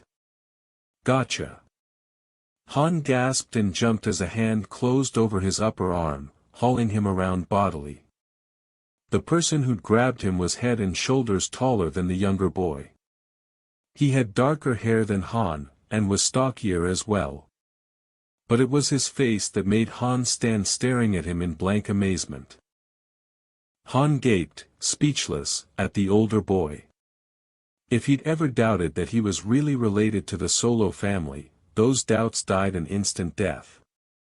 The face of the youth who was holding his arm looked like an older version of the face Han saw in the mirror every morning. Not that they were twins or anything. But there was too much resemblance in their features to be coincidence. The same shape of the brown eyes, the same kind of lips, the same quirk to the eyebrows, the same nose and jawline. The other boy was gaping back at Han, having evidently noticed the same thing. Hey! He shook Han's arm roughly.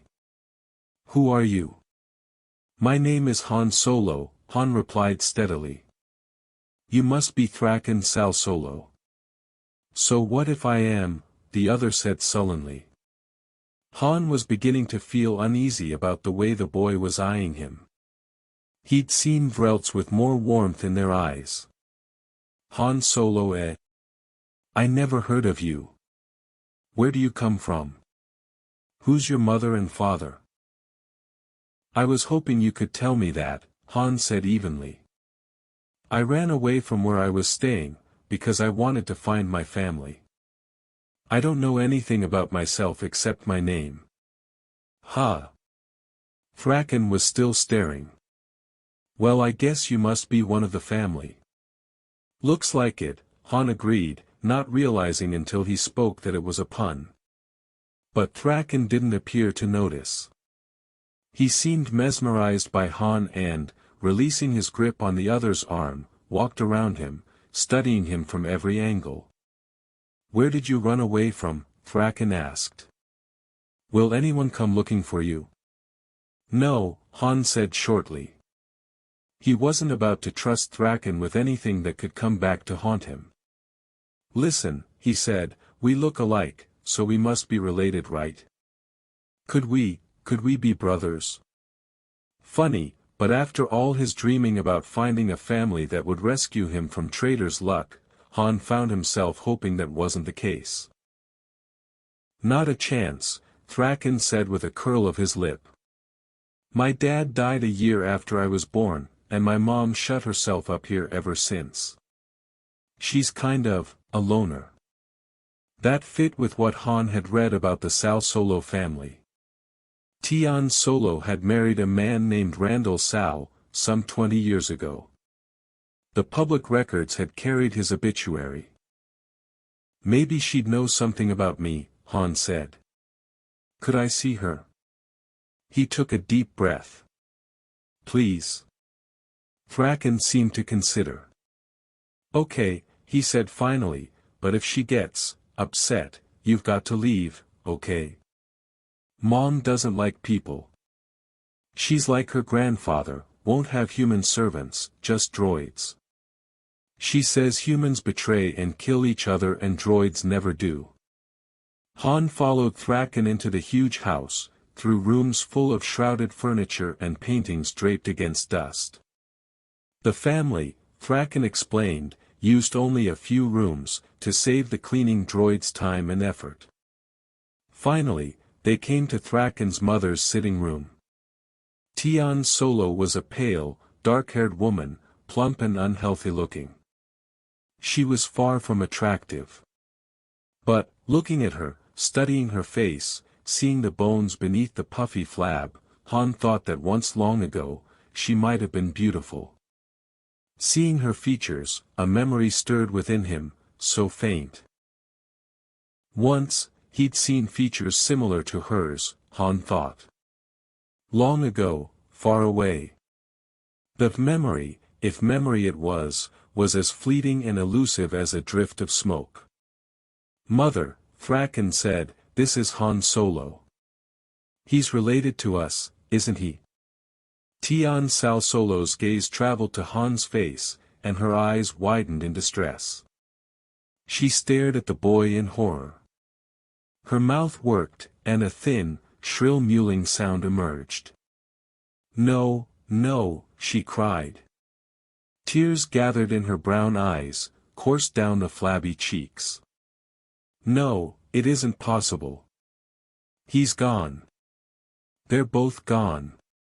Burying her face in her hands, she began to weep hysterically. Thraken grabbed Han by the arm and dragged him out of the house. "Now look what you did, you little idiot," the youth said, glancing uneasily up at his mother's window. "She'll be a mess for days, she always is when she gets like that." Han shrugged. "I didn't do anything. She just looked at me, that's all. What's wrong with her?" With a muffled curse, Thraken backhanded Han across the face so hard it split the younger boy's lip. "Shut up," he snarled. "You've got no right to talk about her. There's nothing wrong with her, hear me? Nothing." The blow stung, but Han had been hit often, by experts, and one thing he knew was how to take a punch and stay on his feet. For a moment he was tempted to fly at the older boy's throat, but he made himself relax. There had been genuine pain in Thraken's eyes as he defended his mother. Han figured he might have done the same thing, if he'd ever had a mother. "I have to stay here," he reminded himself. "Anything is better than Shrike." "Sorry," he managed to say. Thraken looked a little abashed. "Just watch what you say about my mom, okay?" The next 6 weeks were some of the strangest of Han's life. Thraken allowed Han to stay with him in his rooms. Tian almost never came into Thraken's part of the house, and the two of them spent time talking and getting to know each other. Thraken was a demanding host, Han soon learned. Han had to agree with him completely, and rush to do his bidding, or he lost his temper and cuffed the younger boy. Thraken made Han pilot him around the countryside in an aging landspeeder, and the two of them even went on a few expeditions to vacant estates Thraken knew about, whose inhabitants were away on vacation. Thraken would demand that Han pick the locks and disable the security systems, and then the older boy would steal whatever took his fancy. Han began to wonder whether he'd done himself any favor by running away from Trader's luck. Two things kept him at the Solo estate: his fear that if he displeased Thraken, the older boy would turn him over to the authorities, thus allowing Shrike to locate him, and his hope that Thraken would break down and tell Han everything he knew about who Han really was. He kept hinting that he knew how they might be related. All in good time, Thraken would say when Han tried to pry information out of him. "All in good time, Han. Let's go flying. I want you to teach me to pilot the speeder." Han tried, but Thraken wasn't very good at it. The older boy nearly crashed them several times before he mastered even the rudiments of flying the small craft. "I have to get out of here," Han kept telling himself. "I'll run away to some other world, where they'll never find me. Maybe I can get adopted or get a job or something. There's got to be some way." But he couldn't think of any way to get free of Thraken. The older boy was vindictive, sadistic, and just plain mean. Several times Han saw him torture insects or animals, and when he realized that his actions disturbed the younger boy, he did it frequently. Han had never had a pet, but he tended to like furred creatures because of Dulana. He missed her every day. The situation became more and more explosive, until one day Thraken really lost his temper with Han. Grabbing the younger boy by the hair, he dragged him to the kitchen, picked up a knife, and held it before Han's eyes. "See this?" he snarled. "If you don't apologize, and don't do exactly what I say, I'm going to cut your ears off. Now apologize." He shook Han hard. "And you'd better make me believe it." Han stared at the shining blade of the knife, and wet his lips. He tried to force out words of apology, but a huge burst of red rage welled up in him. All the insults, all the cuffs and blows and beatings, Shrike's as well as Thraken's, seemed to come to a head. With a bellow as loud as a Wookiee's, Han went berserk. He slammed his fist against Thraken's arm, sending the knife flying, and slammed his other elbow into Thraken's stomach. The breath whooshed out of the older boy, and before Thraken could recover himself, Han was all over him. Kicking, biting, punching, gouging, Han used every dirty trick he'd learned on the streets to beat up Thraken. Stunned and reeling from Han's fury, Thraken never did recover, until the fight ended with Han sitting astride Thraken, holding the knife to the older boy's throat. "Hey!" Thraken's eyes glittered like a trapped Vrelt's. "Hey, Han, stop kidding around. This isn't funny." "Neither is cutting off my ears," Han said. "Listen, I've had it. You tell me what you know, and you tell me right now, or I swear I'll cut your throat wide open. And then I'm leaving here. I've had it with you." Thraken's dark eyes were wide with fear. Something he'd seen on Han's face must have convinced the older boy that Han was so angry he would be wise not to push him. Okay. Now," Han said. "Talk." Stammering with fear, Thraken told the story.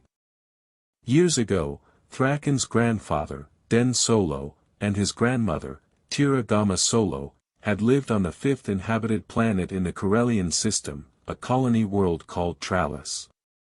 Those were perilous times, and roving bands of raiders and pirates threatened many outlying worlds. The raiders never reached Corellia, but they reached Tralis. A fleet of them landed and devastated the entire colony. Grandma Solo was pregnant. Thraken gasped because it was hard to breathe with Han sitting on his chest. And the night their town was attacked, she had her babies. Twins. One of them was later named Tian. Grandma Solo took her and ran away from the raiders. She managed to hide in a cave in the hills. "Tian," Han said. "Your mother." "Right. The other baby was a boy," Grandma Solo said. "Her husband took him. There hadn't even been time to name them. Grandma said it was terrible. Fires everywhere, and people running and screaming. She and Grandpa Den got separated in the rush to escape." And, Han flexed his hand slightly, and the blade moved against Thraken's throat. "Like I said, Grandma Solo and Tian escaped. But Grandpa Solo and the baby boy vanished. They were never heard from again." "So who does that make me?" Han said, completely baffled. "I don't know," Thraken said. "But if I had to guess, I'd guess that you're my cousin. That somehow Grandpa Solo and his son got away, and that you're the son of his son. Doesn't anybody know anything but that?" Han demanded, feeling desperate. This was a total dead end, the disappointment was crushing. Servants. Grandpa Solo didn't like human servants. He always had droids. And when Grandma Solo made it back to her family on Corellia, Great-Grandpa Gama had all the droids' memories erased. He thought it would be easier on her that way. He wanted her to get married again, start a new life. Thraken struggled to take a deep breath. But she never did. So what happened to your mom? I don't know. She's always been afraid to trust people, and she hates crowds. After my dad died, she just wanted to shut herself away. So she did. Han's knife hand drooped, and he shook his head. Okay, he said. I'm go. With a sudden heave, Thraken threw him off, and then, before Han could counter the move, their positions were reversed. Han gazed up at his cousin, knowing that he'd be lucky to live through this. Thraken's dark eyes blazed with hate, rage and sadistic pleasure. You're going to be very, very sorry, Han, he said quietly. And Han was. Thraken locked him in a bare storeroom for 3 days, giving him only bread and water. On the afternoon of the 3rd day, as Han was sitting listlessly in a corner, Thraken unlocked the door. I'm afraid this is goodbye, cuz, he said cheerfully. Someone's here to take you home. Han looked around desperately as Garrus and Larad Shrike followed Thraken into the room, but as he already knew, there was nowhere to run. Han shook his head and refused to let himself think about the days that had followed.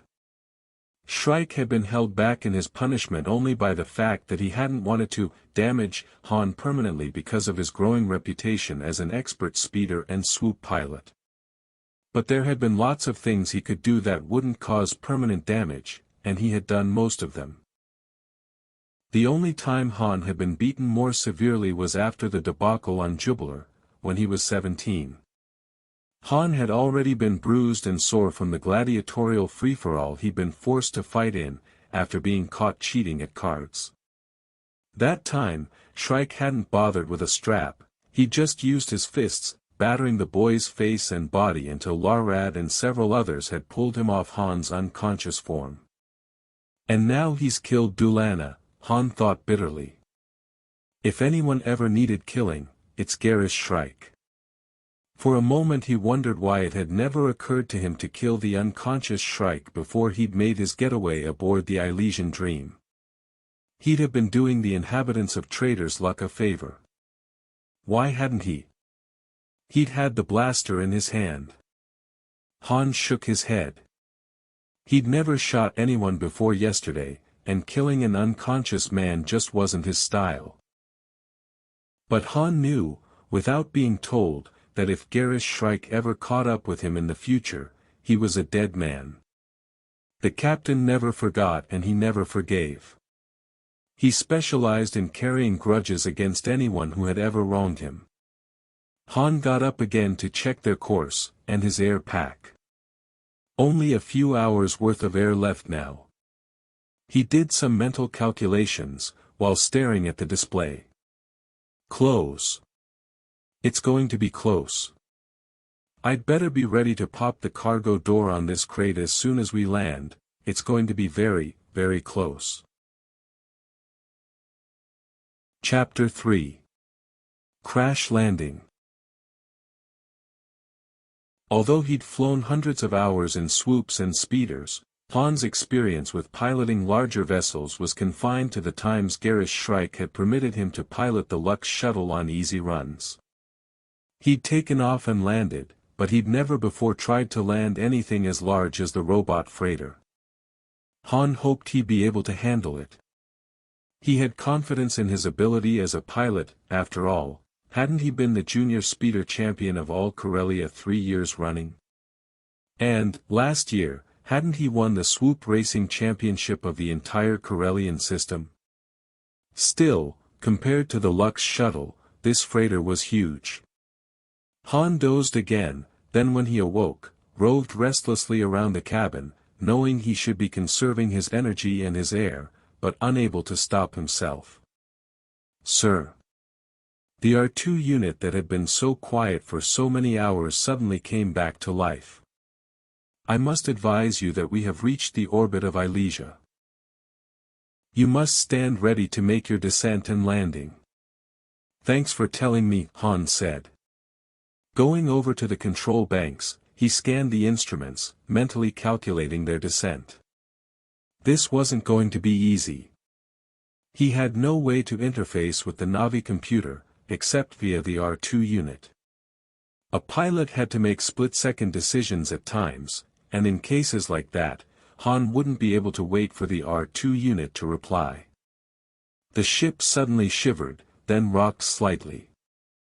They were hitting atmosphere, Han realized.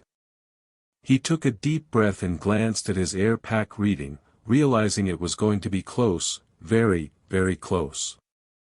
Here we go, he thought, switching to manual control of the Elysian Dream. Hey R2, he said tightly, adjusting his course slightly. Yes sir. Wish me luck. I beg your pardon sir, this unit is not, Han swore, and the Elysian Dream headed down, for the surface of a planet he couldn't even see. He could see the sensor readouts and the infrared scanners though, and he realized that Elysia was a world of tempestuous air currents, even in the upper layers of the atmosphere. Mapping sensors created a global portrait of the planet, shallow sea studded with islands, and 3 small continents. One lay nearly at the North Pole, but the other 2, the eastern and western continents, lay nearer the equator, in what must be temperate zones. Great, he muttered to himself, locating the ship's homing beacon. He could use it as a guide to plan his landing. The landing field was on the eastern continent. That must be where the Elysian colony of priests and religious pilgrims was located. The Dream rocked wildly, swooping through the swirling air currents like a child on a rope swing. Han's suit gloves were clumsy on the undersized diagnostic controls as he used his stabilizers to steady their descent. Trying to get the feel of the controls, Han yawed them to port, then overcompensated, sending them skittering to starboard. On the infrared image, a huge blob of red suddenly loomed up. That's a huge storm, Han thought, using his laterals to even out their descent.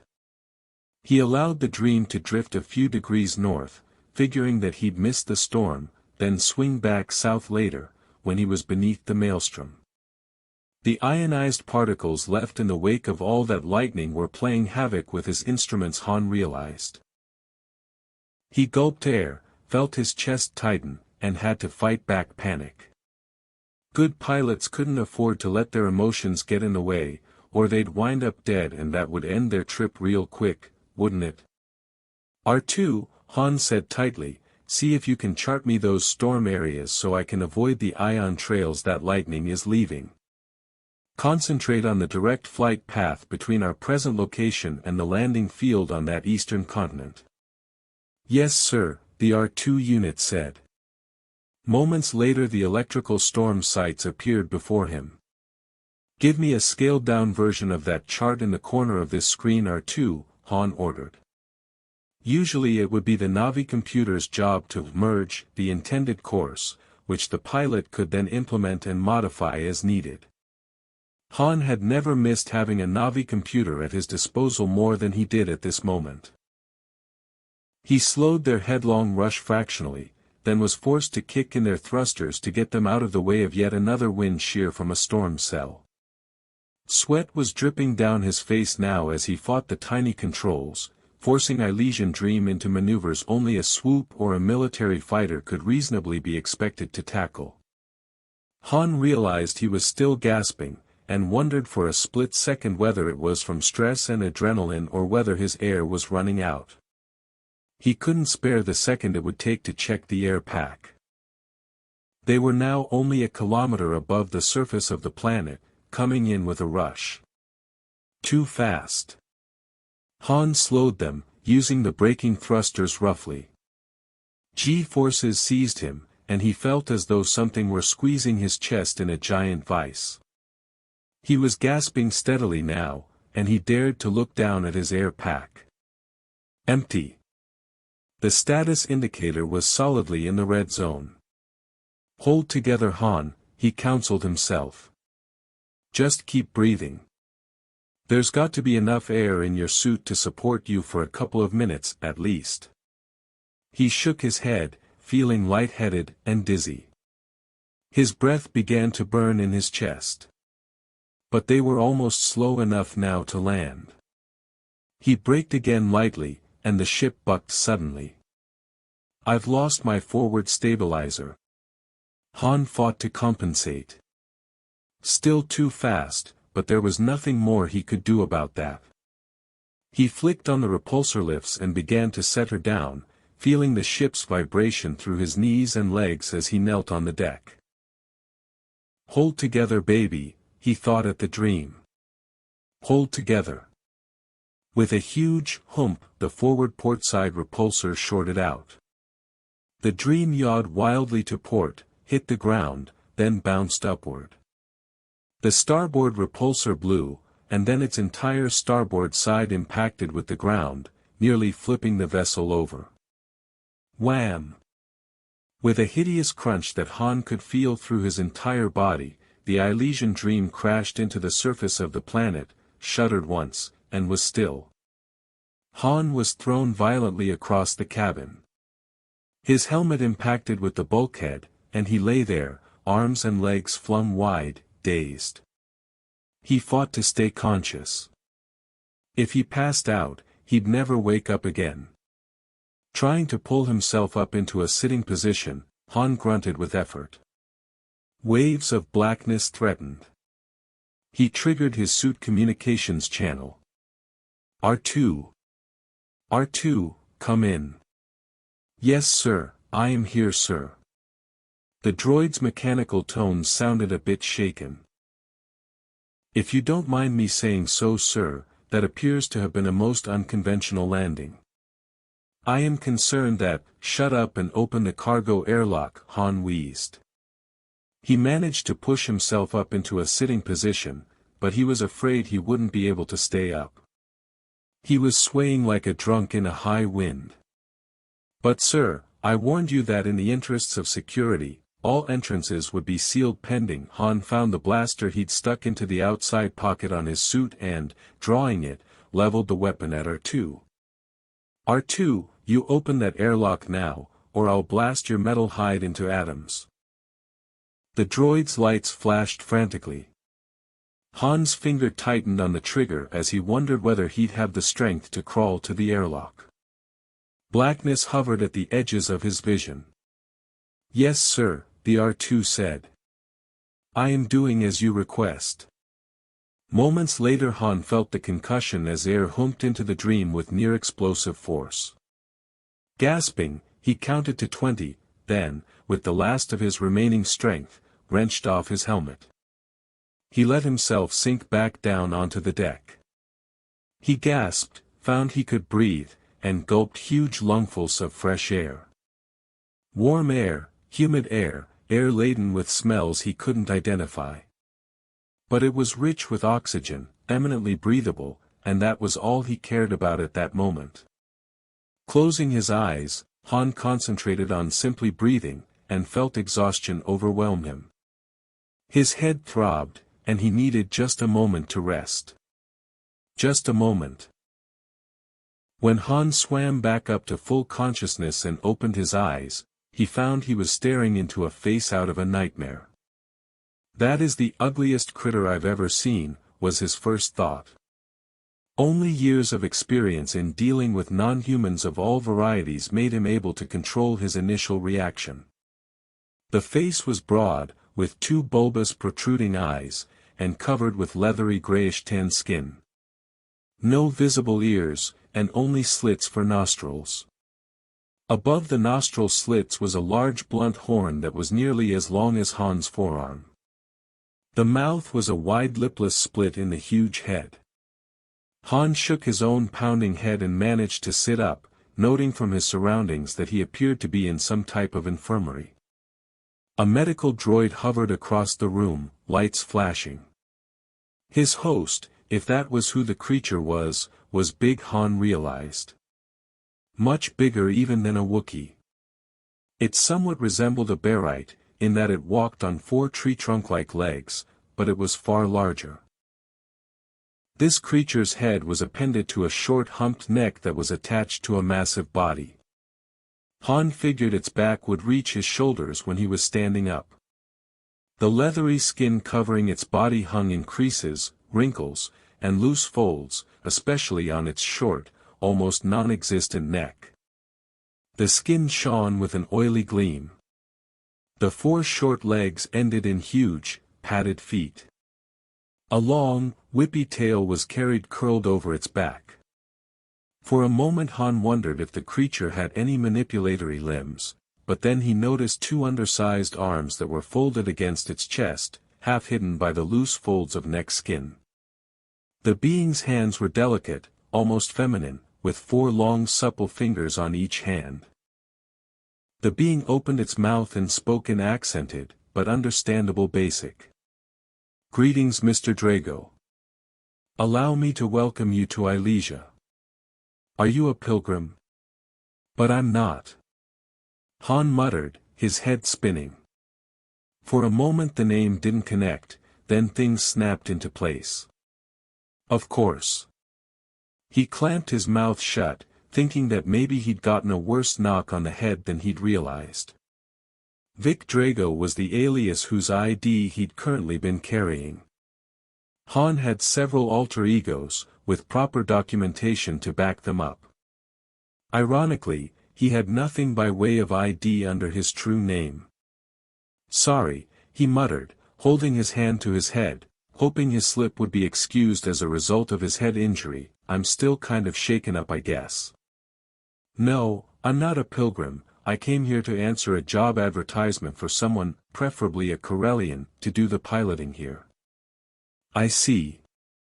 But how did you happen to be aboard our ship when it crashed?" the creature inquired. "I wanted to reach Ilesia as quickly as possible, so I took the opportunity to stow away on the Ilesian Dream," Han said. "I'd have had to wait a week for a commercial flight and the ad said a pilot was urgently needed. Did you get my message?" "Yes, we did," the being said.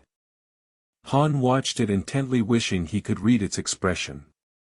"We were expecting you, but not in the Ilesian Dream. See, I brought the ad with me." Han reached for his jumpsuit that was hanging over a chair beside the bed and extracted the hollow cube that featured the Ilesian advertisement he'd replied to. "It says you need someone to start right away." He handed the cube over. "So. Vic Drago here and I'm applying for this job. I'm Corellian, and I fit your qualifications. I wanted to say that I'm sorry about crashing the Dream. Your ship's a different model than any I ever piloted, but a couple of hours on a simulator will fix that. And I'm afraid that your atmospheric currents came as a surprise." The being scanned the cube, then placed it on the table.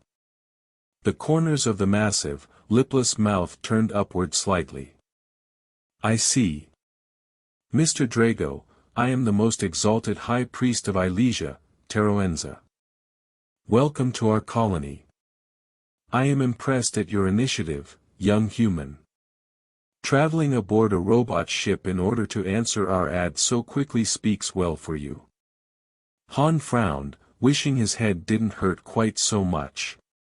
"Well, thanks. I am impressed that you managed to control and land a robot craft. Few human pilots have been able to react quickly enough to deal with this world's challenging weather patterns. The damage to our ship is not serious, and repairs are already underway. You landed on soft ground, which was fortunate. Does that mean I get the job?" Han asked eagerly. "Great. They're not mad. Would you be willing to sign a year's contract?" Teroenza asked. "Maybe," Han said, leaning back and relaxing, hands behind his head. "How much?" The High Priest named a sum that made Han smile inwardly. Even though it was more money than he'd hoped for, he was too much of a traitor not to automatically bargain. "Well, I dunno," he said, rubbing his chin thoughtfully. "I made more than that in my previous position." A lie, but not one they'd be able to disprove. Vic Drago had indeed made more than that, Han had paid well to make sure his alter ego's job record showed that he could command the highest wages. It had taken all of Han's savings, plus the proceeds from 2 dangerous heists that Garish Shrike hadn't known anything about, to finance those alterations in his alter ego's job record, but Han wanted Vic Drago to be able to command a high salary. Teroenza pondered that information, then said, "Very well, I can offer you 30,000 for the year, with a bonus of 10 at the end of the first 6 months, providing you make every assigned flight on schedule." "Bonus of 15, Han said automatically. "And you provide the training sims." 12, countered Teroenza. "And you pay for the sims." 13, Han said. "You supply the sims." 12.5, "And we provide the sims," the high priest said. "Final offer." "Okay," Han said, "you got yourself a pilot." "Excellent." Teroenza actually chuckled, a deep, booming, oddly melodious sound. Quickly the contracts were produced, and Han signed them, then allowed a retinal scan as proof of his identity. "Hope they're like everyone else," he thought, "and just do a general system-wide check of my retinal patterns."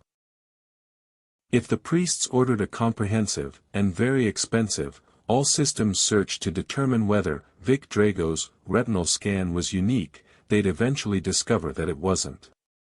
Vic Drago, Genos Idanian, Talus Brine, Janel Andrus, and Keel D. Tana all shared the exact same retinal patterns, which wasn't surprising, as all of those individuals were in fact, Han Solo. Before Han left Trader's Luck, he'd taken the precaution of stashing a small hoard of credits and complete ID sets in 2 lockboxes on Corellia, in case he ever needed a quick change of identity. Garish Shrike had provided the boy with different sets of ID for each scam Han participated in, and Han had kept each set and updated them as necessary. The Corellian knew however, that none of his forged IDs would stand up to Imperial scanners. Before he'd be able to take the Academy entrance exams, Han was well aware that he'd have to pay out a small fortune in bribes on Coruscant to gain ID documentation so genuine, that it would pass an Imperial security clearance check. With all of the business details taken care of, Teroenza then summoned an underpriest, or Sacerdot, as they were called, and instructed him to take Han on a tour of the complex. Han was left in private to resume his jumpsuit, after being assured that clothing bearing the Elysian symbol, a huge, wide-open eye and mouth, would be furnished to him. As he donned the clothes and his boots, he realized that he was sweating heavily. Hot and humid, he thought. Wonderful climate. But for the money the priests were paying, he was willing to put up with a year's discomfort.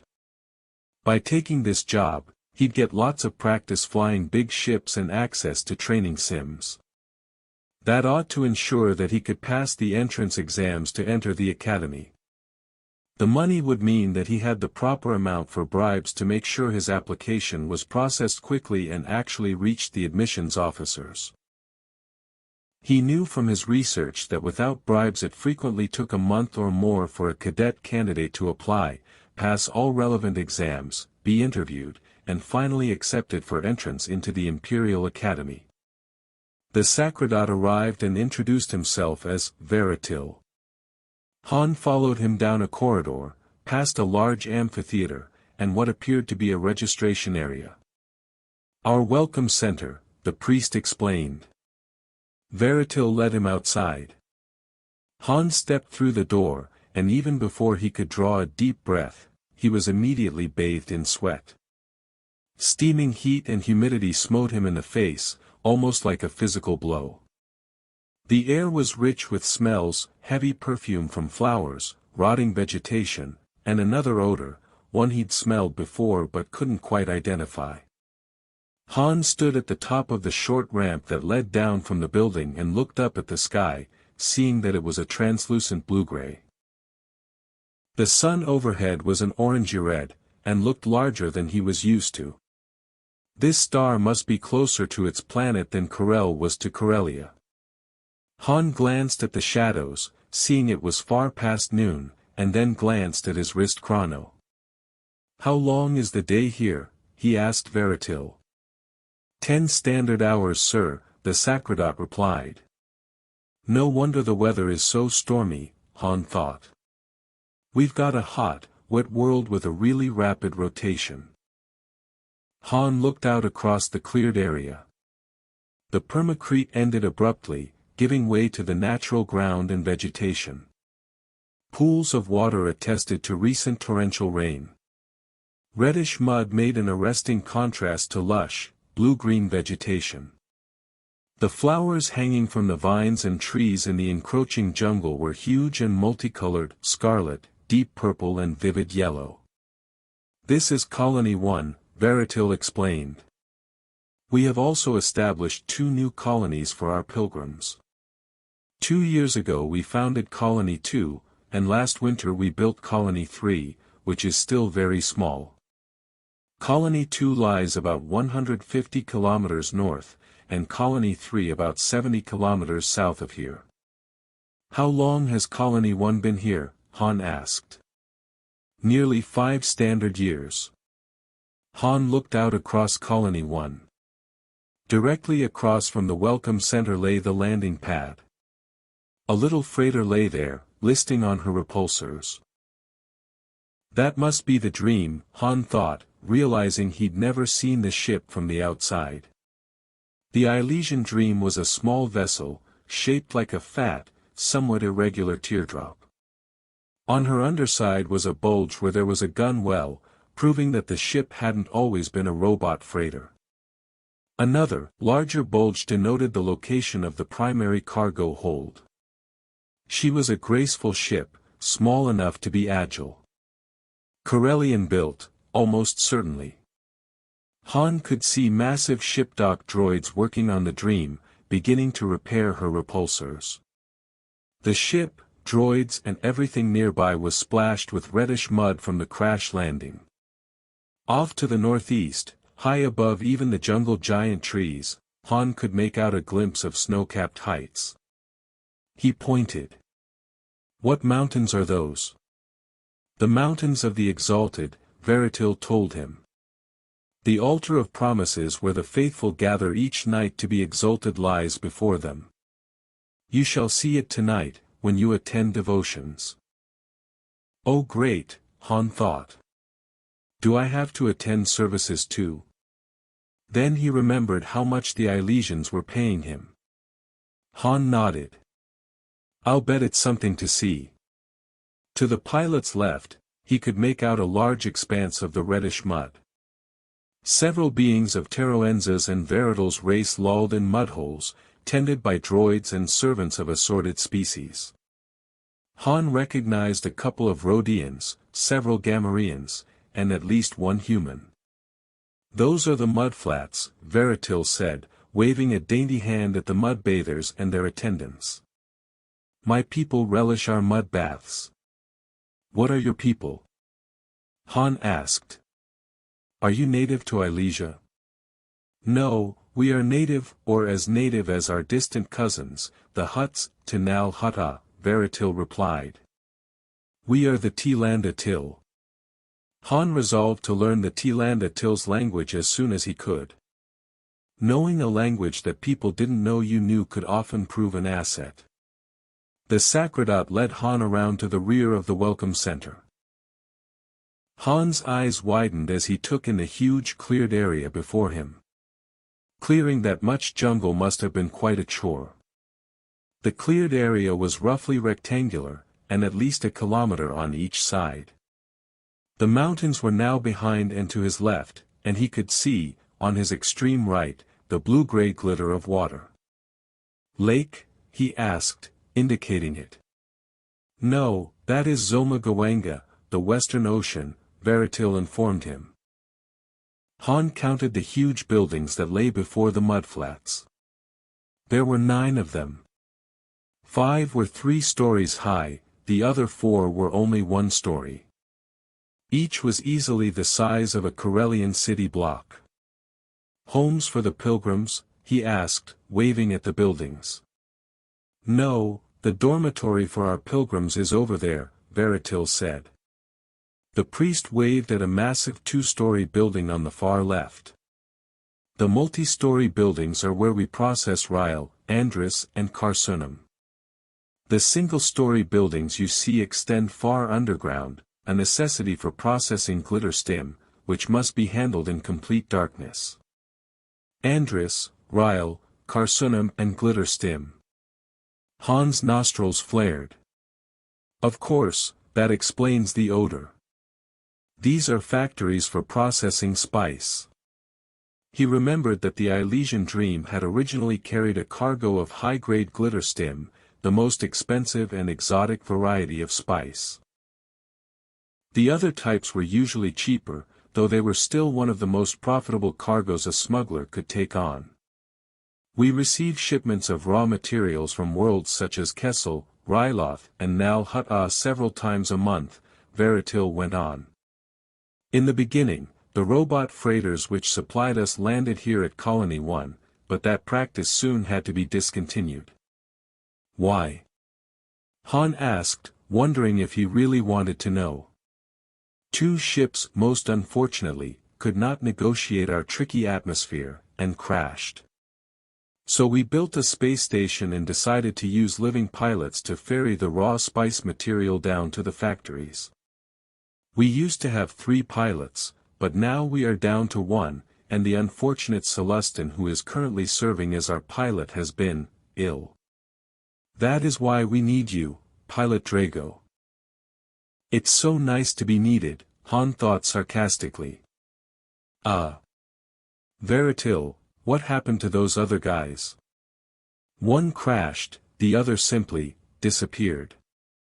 We have also lost a number of robot vessels, which has cut down on our profit margin most grievously, Veritil said sadly.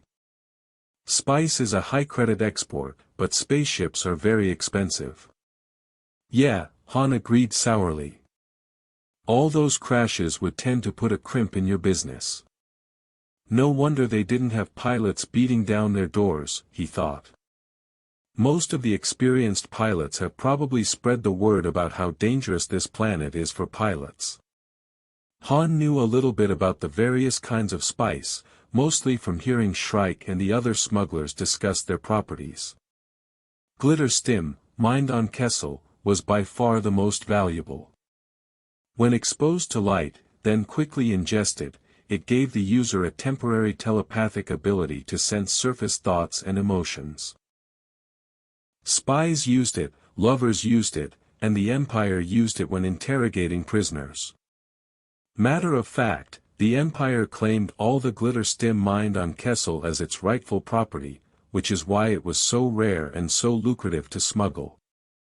Ryle came from the Twi'lek world, Ryloth, where it was perfectly legal to mine, and was used for analgesic purposes. There were illegal applications however, and it could be used to produce several intoxicants and hallucinogens. Carsunum was a black spice that came from Savarkos, and it was quite rare and very valuable. Users experienced euphoria, and an increase in their abilities, while under the influence they become stronger, faster and more intelligent. There was a downside of course. After the effects wore off, users frequently became listless, depressed and some even died when the substance had a toxic effect on their metabolisms. Savarkos also supplied the galaxy with andris, a white powder that was added to foods to enhance flavor and preserve them. Some users claimed that the drug caused a mild euphoria and increase in sensation. They're not mining it here, Han thought. These factories processed the raw material to turn it into the finished product. Factories? Han echoed. They're huge. Yes, and Ilesia has admirable production rates, enabling us to favorably compete with the cost of the spice shipped directly from Kessel, Ryloth or Savarkos, Veritil explained.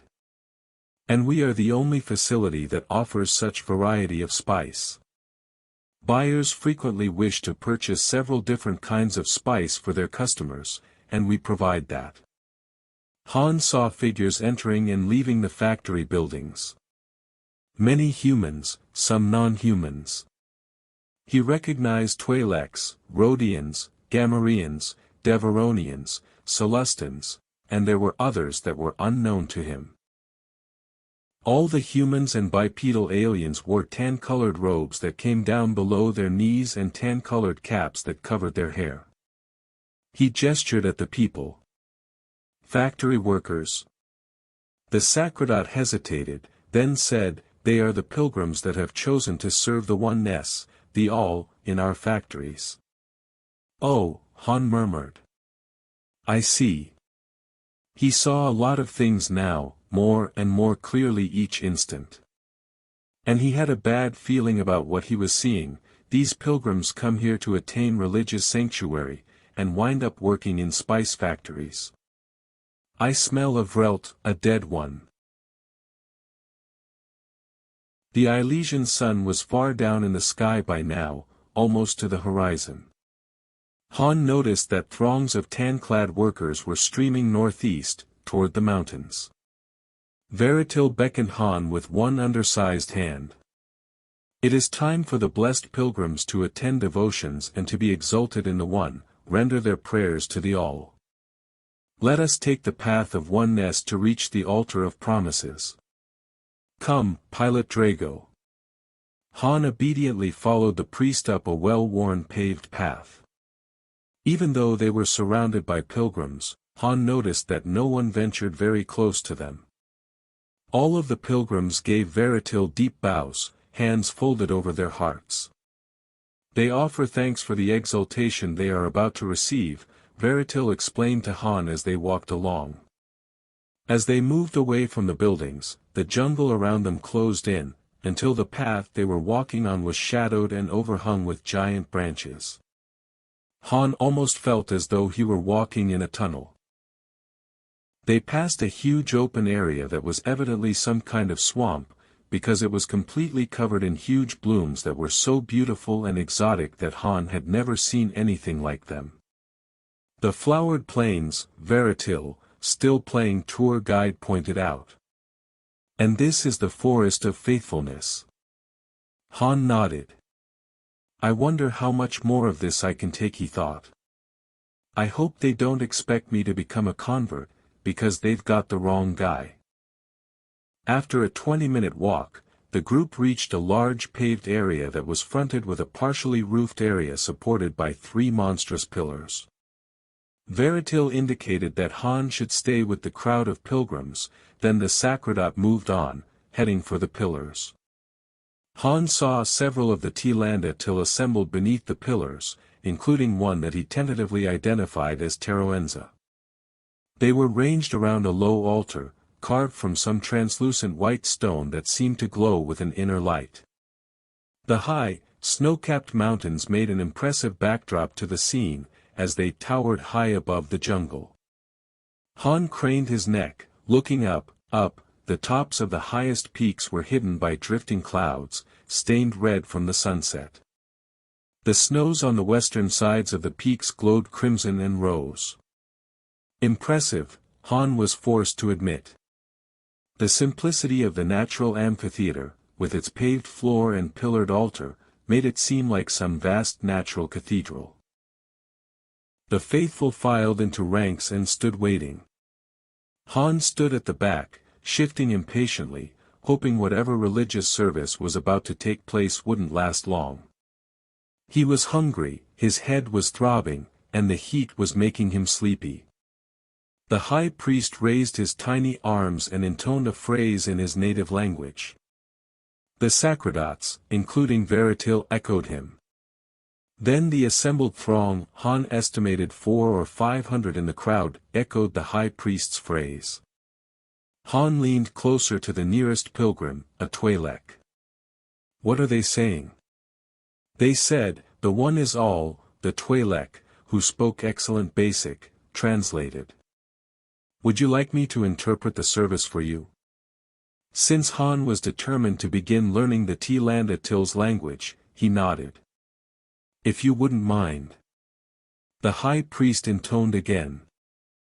Han listened to the ritual phrases repeated by the sacerdotes, then droned forth by the faithful pilgrims, "The All is one. We are one. We belong to the All. In service to the All, every one is exalted. We sacrifice to achieve the All. We serve the One. In work and sacrifice we are all fulfilled. If everyone has worked hard, we are all exalted." Han stifled a yawn. This was awfully repetitious. Finally, after nearly 15 minutes of chanting, Teroenza and all the priests stepped forward. "You have worked well," the high priest pronounced. "Prepare for the blessing of exaltation." The crowd gave forth a sound of such greedy anticipation that Han was taken aback. Moving in a great wave, as though they were truly one, they dropped to the pavement and lay there, arms and legs huddled beneath their bodies, in an attitude of breathless hope and yearning. All of the priests raised their arms. Han watched as the loose wrinkled skin that hung below their throats, inflated with air and began to pulse. A low, throbbing hum, or was it a vibration, gradually filled the air. Han's eyes widened as he felt something invade his mind and body. Part vibration, part sound. He wasn't sure. Was it empathy, or telepathy, or did that vibration trigger something in his brain? He couldn't tell. He only knew that it was strong. It rolled across him in a great wave. Emotional warmth, physical pleasure, it was all of that and more. Han staggered back, off the permacrete, until he was brought up short by the trunk of one of the forest giants. He braced himself against the tree, his head swimming. He dug his fingernails into the bark, hanging on to the tree. His hands against the bark seemed to be the only thing keeping him from being swept away by the wave of warm feeling and ecstatic pleasure. Han hung on to the tree physically, and himself mentally, refusing to let himself be sucked under with that wave. He wasn't sure where he found the strength, but he fought as hard as he ever had. All his life, he'd been his own person, master of his own mind and body, and nothing was going to change that. He was Han Solo, and he didn't need aliens invading his mind or his body to make him feel good. No, he thought. I'm a free man, not some pilgrim, not your puppet. Free, do you hear? Gritting his teeth, Han fought that invasion as he would have fought a physical opponent, and then, as quickly as it had started, the sensation was gone, he was free. But it was obvious the pilgrims weren't. Their bodies writhed on the stone, and muffled moans of happiness and pleasure made a soft swell of sound. Sickened, Han looked over at the priests. They obviously weren't affected as the pilgrims were. So this is why these poor dupes stay, once they find out they're expected to work in the spice factories, Han thought, feeling a surge of bitter resentment on behalf of the pilgrims. They slave all day, then they hike up here and get a jolt of feel-good vibrations that makes even the best spice pale by comparison. Han wondered whether he'd be expected to attend these evening devotionals every night, and hoped that he wouldn't. It had been hard enough to push away that rush of warmth and pleasure tonight. He was afraid that if he had to be exposed to it every night, he wouldn't have the strength, the resolution, to reject the Elysian priest's happy pill. By this time, the pilgrims were beginning to get up, some of them weaving unsteadily. All of their eyes were glazed, and many looked like addicts Han had seen in spice and Nubbala dens on Corellia and other worlds. Do they do this every night? He muttered to the Twi'lek. The alien's reddish eyes were shining with joy. Oh yes. Wasn't it wonderful? Great, Han said, but the Twi'lek was so enraptured he missed the sarcasm. Do they ever not hold these devotions? Han asked curious. They are only cancelled if there has been trouble in the factories. One time a worker went mad and took a foreman hostage, then he demanded passage off-planet. Evening devotions and the exaltation were cancelled. It was horrible. So what happened to the mad worker? Han asked, reflecting that the madman sounded completely sane to him. Before morning, we managed to overpower him and turn him over to the guards, thank the one, the Twi'lek said. Yeah, I'll bet, Han thought.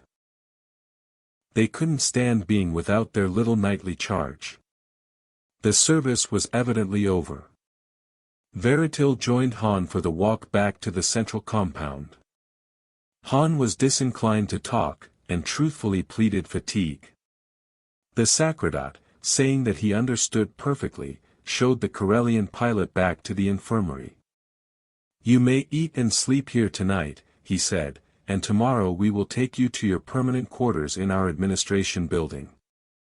Where's that? Han asked, pausing halfway through a bite of indifferent, but filling, redox stew.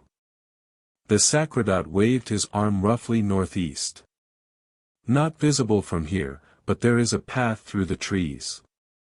I will meet you back here in say, 6 standard hours. Will that provide you with sufficient sleep? Han nodded. He could always try to snatch a nap later. Fine. When the priest was gone, Han dragged off his clothes and boots, realizing that he had to get something clean to wear by tomorrow, or he wouldn't be fit for polite society. He considered taking a shower before bed, but he was just too tired. Han had always been able to set himself to wake up whenever he wished to, so he mentally programmed himself to wake up in 5.5 hours. Then, his mind whirling with images and impressions, he lay down on the narrow infirmary bunk and was instantly asleep. It took him a few minutes the next morning to remember just who he was. Vic Drago, and don't forget it. And what he was doing in this sticky hot place. Han ventured into the shower and was pleased to find the refresher unit contained everything necessary for a human being. He hummed tunelessly as he soaped himself, but when he lifted a foot to wash it, Han froze in surprise and dismay. Fuzzy blue-green mossy stuff was growing between his toes. Alarmed, Han checked further and was disgusted to find patches starting in his armpits, at the back of his neck and other even more personal areas. Cursing, he scrubbed the disgusting fungus away, leaving raw skin behind, and then, realizing he was running late, he bolted out of the shower. What kind of place is this anyway? When he walked back into the sleeping area, he found the medical droid waiting for him, with a new pilot's uniform draped over one arm. The droid held a jar of slimy gray stuff in its other hand. Pardon me, sir, the droid said. But may I ask whether you are experiencing any outbreaks of fungus growing on your skin? Yeah, Han snarled. The climate in this place is miserable. Nobody deserves to live in this dump. I quite understand, sir, the droid said, actually managing to sound sympathetic. May I offer the contents of this jar? It should prevent fungal growths with regular application. Thanks, Han said shortly, and retired to treat the affected areas. The stuff smelled horrible, but it soothed the irritation. Then he got dressed, admiring himself in his first real pilot's uniform. The colorful patches looked quite spiffy. Han refused to let himself worry about the pilgrims he'd seen last night. Nobody had forced the weak-minded fools to come here, so he wasn't going to waste any time imagining their fate. He was going to take care of Han Solo, or, more accurately, he was going to take care of Vic Drago. Besides, Han told himself, I'm going to be piloting for these Ilesians. I'll have access to a ship. If I decide I don't like it, I'll just take my money and vanish. What can they do to stop me after all? Feeling cocky, Han smiled at his reflection in the mirror and gave himself a snappy salute. Cadet Han Solo reporting for duty, sir, he whispered, trying it on for size. His dream of the academy had never seemed so close, so attainable. When Han stepped out of the infirmary, the first person he saw was Teroenza. Han nodded pleasantly to his employer. "Good morning, sir."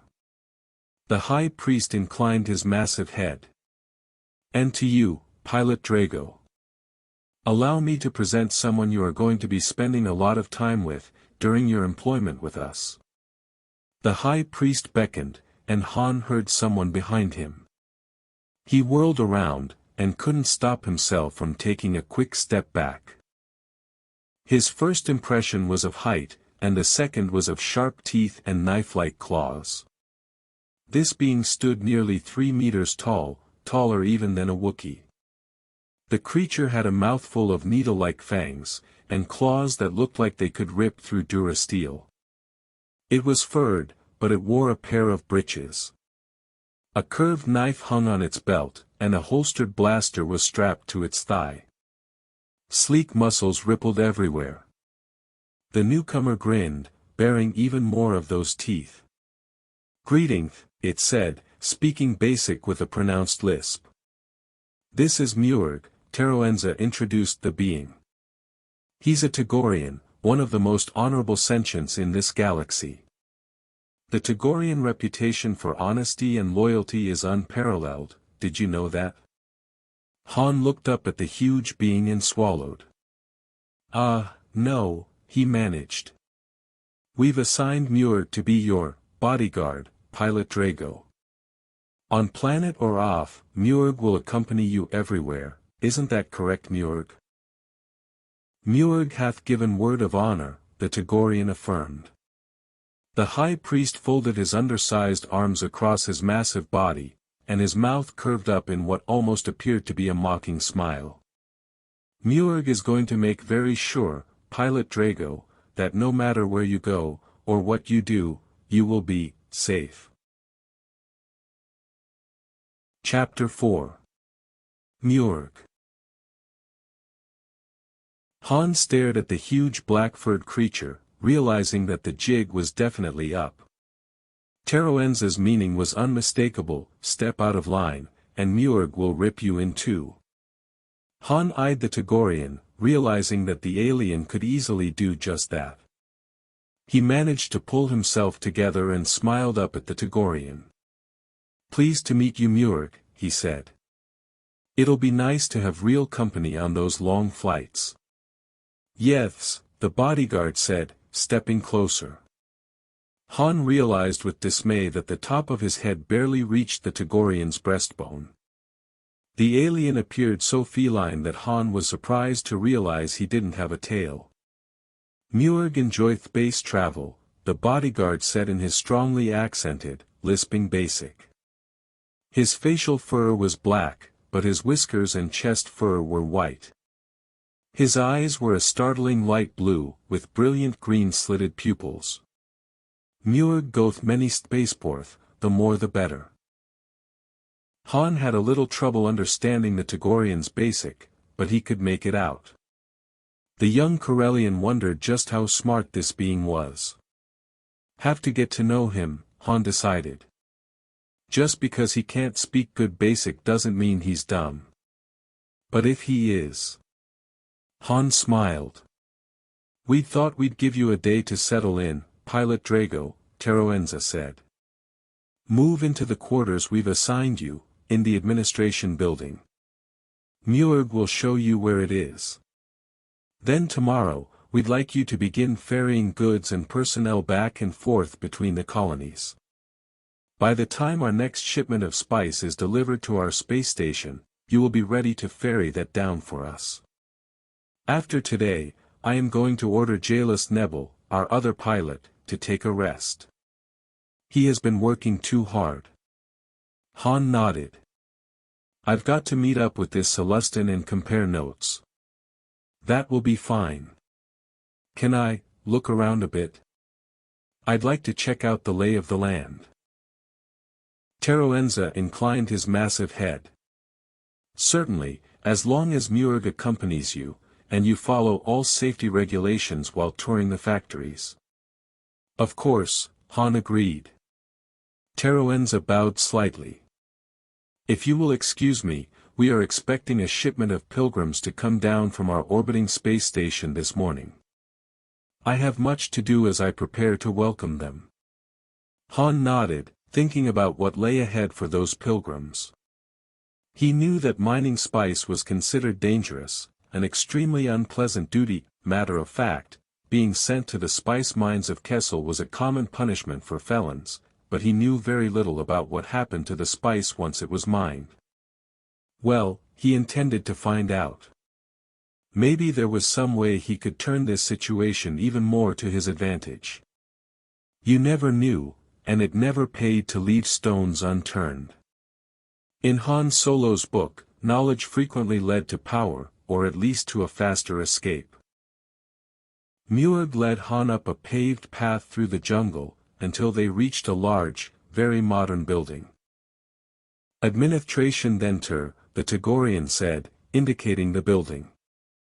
The bodyguard led Han around to a side entrance, and then down a corridor until he reached a door.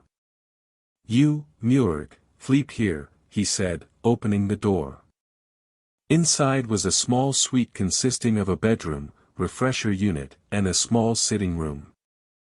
Han was pleased to see that Teroenza had been mindful of the terms of the contract. In one corner of the bedroom was a fully equipped sim unit. Muag walked to the door of the bedroom and waved a clawed hand at it. "Yorth. Pilot sleep here." "But where will you sleep?" Han asked. As expected, Muag indicated the sitting room. "Muag here." Great, Han thought. These priests don't trust me any more than I trust them. With Muag sleeping between me and the door to the outside, I'd be taking a big chance trying to sneak out at night. Just great. "That doesn't look very comfortable to me," Han said, doing his best imitation of wide-eyed innocence. Inwardly, he was wondering whether Muag was a sound sleeper. "Maybe you should get a room of your own, so you could sleep comfortably." "Muag mouthed comfortable when he is keeping word of honor," the Tagorian said. Han stared at the cat-like being. Had he glimpsed a flash of humor in those blue-green eyes with their slitted pupils? "Muag give word of honor to watch pilot always, though Muag mouthed comfortable here." Han nodded. "Right." He stared for a moment at the blaster in the Tagorian's holster. "I had a blaster when I came here, but I don't know where it is now," he commented. "I guess I'll need to ask about getting it back." "Pilot not need blaster." Muag flexed his fingers and the retractable claws popped out. "High priest they pilot not need blaster." "But what if I get attacked by some kind of predator?" Han waved at the omnipresent jungle outside the building. There were probably dozens of predators who might enjoy hunting an off-worlder, either for food or fun. The giant alien shook his whiskered head. "Never happen. Pilot have Muag, who hath blaster." That's true," Han said. Mentally he made a note to ask Teroenza for some kind of weapon. He felt naked without one, even after only having had one for a couple of days. "So Muag, shall we go exploring?" Han asked. "I don't have any baggage to unpack, as you can see." "Explore where?" the Tagorian asked. "I'd like to tour the factories," Han said. "And this administration center." "Fine," the Tagorian said. "Come pilot." "Right behind you," Han said, suiting his action to his words. They walked the corridors of the administration center, glanced in at the mess hall, toured the guard's wing, and peeked at the priest's quarters. When Han caught a glimpse of the armory, he realized that the Ilesian priests must be afraid of a pilgrim uprising, because the percentage of guards to workers was high. The armory boasted a lot of heavy-duty riot control armament, force pikes and stun gas. The guards they met came from many different worlds. Besides humans, Han saw Rhodians, Celestins, Twi'leks and porcine Gamorreans. "So let me get this straight," he said to Muirg as they skirted an area in the administration center that signs in many languages identified as restricted access. The guards all sleep here most of the time. But why don't they sleep near the pilgrims' dormitory if the priests want to make sure the workers stay under control? Sleep time not the problem, the Tagorian said in his halting basic. After Pilgrim Tharik Thulted, can barely walk back, go sleep right away. Only time Pilgrim get mad, angry at Bothath, it before exultation. Makes sense, Han thought darly. Give the addicts their fix, and then they just sleep it off until the next day. Then the guard Patra the pilot stopped in mid-word when he glimpsed something large and grayish gliding far down the corridor in the off-limits area. Han squinted into the dimness.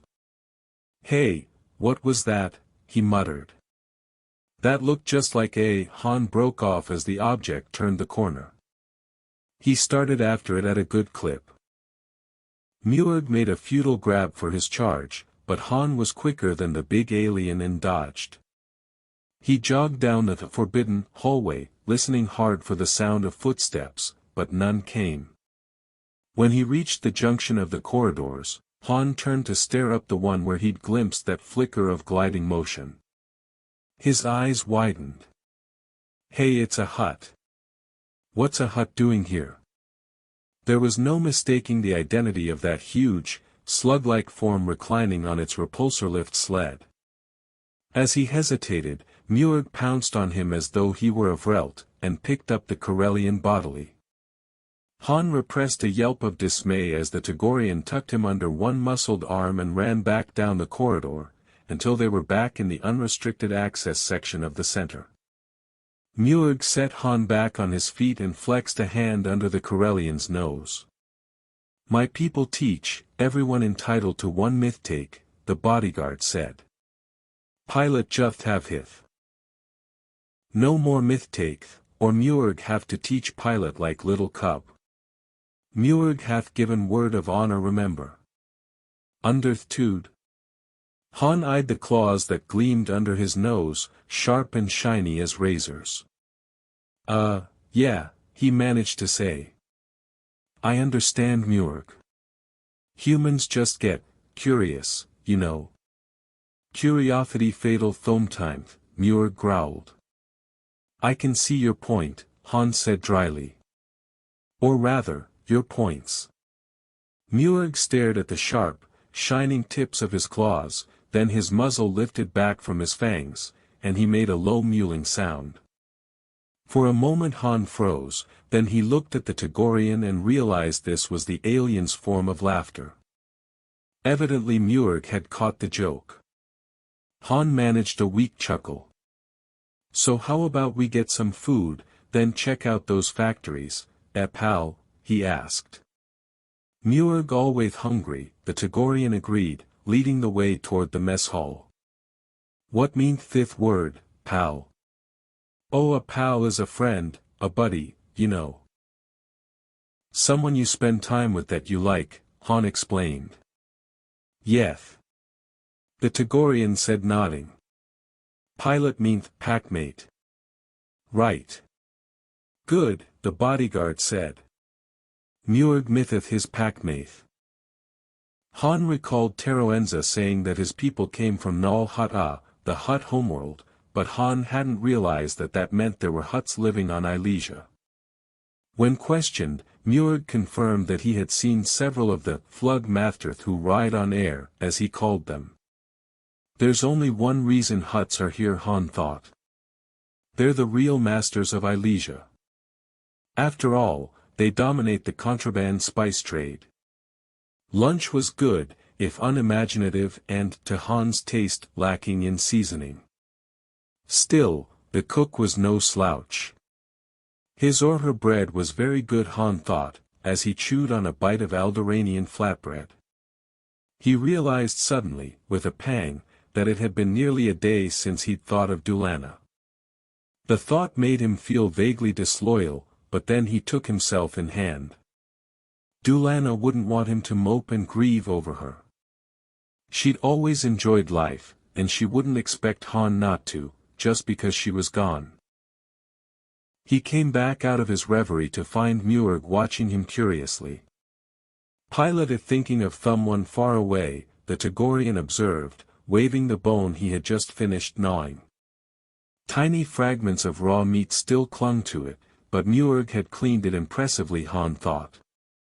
He had to get every little bit. It required a lot of raw meat to keep that massive body going. Yeah, Han agreed with a sigh. Someone about as far away as anyone can be. Pilot have sweetheart. Han shook his head. Well, there've been a few girls here and there, he admitted, but nobody special. No, I was thinking of the person who more or less raised me. Muir took a huge gulp of some foamy stuff from a tankard. Humans wraith young much differently than my people do, he said. Really? Tell me about your world. Muir obediently launched into a description of Tagoria, a world where males and females, though equal, did not mix their societies. Males lived a nomadic hunting existence, flying over the plains on their huge domesticated flying reptiles, called moskoths. They hunted in packs. The females, on the other hand, had domesticated animals for meat, so they did not need to hunt. They lived in cities and villages, and it was the female Tagorians who had developed all of the planet's technology. Well, if your people don't live together, how do you, Han searched for a polite term, get together, to, reproduce. We travel to Thidi to stay with our maithwant each year, Muir said. Between times, we think often of each other. Tagorian very emotional people, capable of great love, he added earnestly. Especially Maelth. Great love ith why Muirgith here. Maelth of my Thpethi rarely leave our world, doth Pilot know that? I do now, Han said. So. Muirg, when you say great love made you come to Ilesia, what do you mean? Do you have a mate? The Tagorian nodded. Prometh mate. Someday be mated for life, if Muir can but find her. The huge alien sighed, looking so woeful that Han felt sorry for him. What's her name? Mrav. Beautiful, beautiful Mrav. As Tagorian females do, she decided to take look at Big Galaxy. Muir begged her not to go, but females very stubborn. The alien looked at Han, who nodded. Yeah, I've run into that myself. Mrav gone long time, years. When thee not come home to be mated, Muir though thad that he cannot stay on Tagoria. Must discover what happened to her. So, did you? Han took a sip of his Polani's ale. Muir traced her, from world to world to world. And, Han prompted when the Tagorian paused. And Muir lost her. Someone on Ordmantel thade he thought her board a thip at Spaceport. Muir checked schedules, find out Thip had many pilgrims on board. Several porth of call for Thip. Muir take chance, come here, Beckoth though many pilgrims come here. The big felinoid sighed heavily and nibbled on a meat-dripping bone. Gamble no good. Muir ask, Preeth they no Tagorian here. Muir not know where else to go. Muir need credit to continue search. The alien swallowed a last bite, and his whiskers actually drooped. So you decided to take a job as a guard here, while you got enough money to go on searching, Han said, guessing at the logical end of the story. Yes. Han shook his head. That's sad, pal. I hope you find her, I really do. It's tough to lose people that you love. The bodyguard nodded. After lunch, they headed down to the factories and walked around the huge buildings. Han sniffed the air, smelling the odor of the different spices mingling. His nose tingled slightly, and he wondered if just smelling the spice could be intoxicating. He waved at the glitter stim building. Let's go inside. I've heard about how they process this spice, and I'd like to see it for myself. When they walked into the cavernous building, a guard stopped them and conferred with Muir, who explained who Han was. The Rhodian guard on duty gave them badges and infrared goggles, then waved them on in. Goggles, Han said in Rhodian. He understood the language perfectly, but his pronunciation was a bit laborious. We have to wear them. The guard's purple eyes sparkled at hearing a human speak his language. Yes, Pilot Drago, he said. Below the ground floor, there are no visible lights permitted. You take the turbolift down. Each level down represents a 1 grade increase in the quality of the spice. The longest and best fibers are processed far below ground, to eliminate any possibility of their being ruined by light. Okay, Han said, beckoning to Muir. The two walked between aisles of supplies, to reach the platform turbolift in the center of the facility. Let's go all the way down and see the really good stuff, he said to the Togorian. Privately, Han was wondering whether he might be able to light finger some of those tiny black vials. Selling a little glitter stim on the side in a port city would increase his credit account by leaps and bounds. Han pushed the button for the bottom floor, and the platform, swaying slightly, started down. Cool air wafted up from the depths as the turbolift went down in pitch blackness. The draft felt wonderful after the humid heat of the Elysian jungle. Within one floor, all light was gone. Han fumbled for his goggles, pulled them up over his eyes. Immediately he could see, though everything was in shades of black and white. The illumination came from small light inserts in the walls. The turbolift plunged downward, and Han could see the workers as they crouched over their workstations. Piles of raw fibrous thread studded with minuscule crystals lay piled before them. Finally, 6 floors down, the turbolift ground to a halt. Han and Muir got off. Have you ever been here before? He asked the bodyguard softly. Muir's neck fur was standing on end, and his white whiskers bristled beneath his goggled eyes. No, the Togorian whispered back. My people are plain dwellers. Not like cave. Not like dark.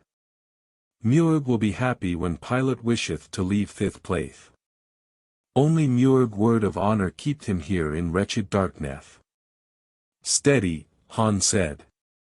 We won't be here that long. I just want to get a look around. He led the way into the factory. The cavernous area was filled with soft swishings, but was otherwise silent. Long tables lined the walls and were ranged in the aisleways. Each table was a workstation, and a worker sat or crouched, according to his or her, or its individual anatomy before the table. There were many humans Han realized, sitting on tall stools, hunched over their work. Few looked up as Han and Muir went up to the level supervisor, a furred Deveronian female, and identified themselves. The supervisor waved a reddish sharp-nailed hand at the floor.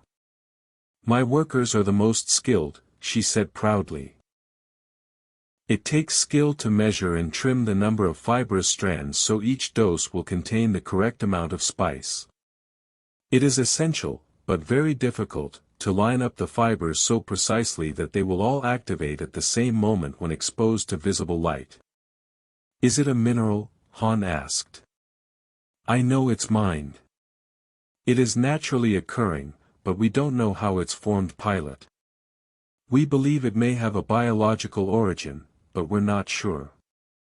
It's found deep in the tunnels on Kessel, and it must be mined in total darkness, just as you see here. And the strands have got to be put into these casings just right. Correct. Improper alignment can cause the tiny crystals to fracture against each other. If that happens, they grind each other into a far less potent and valuable powder. It can take a skilled worker an hour to properly align just one or two cylinders of glitter stim. I see, Han said, fascinated. Do you mind if we just wander around?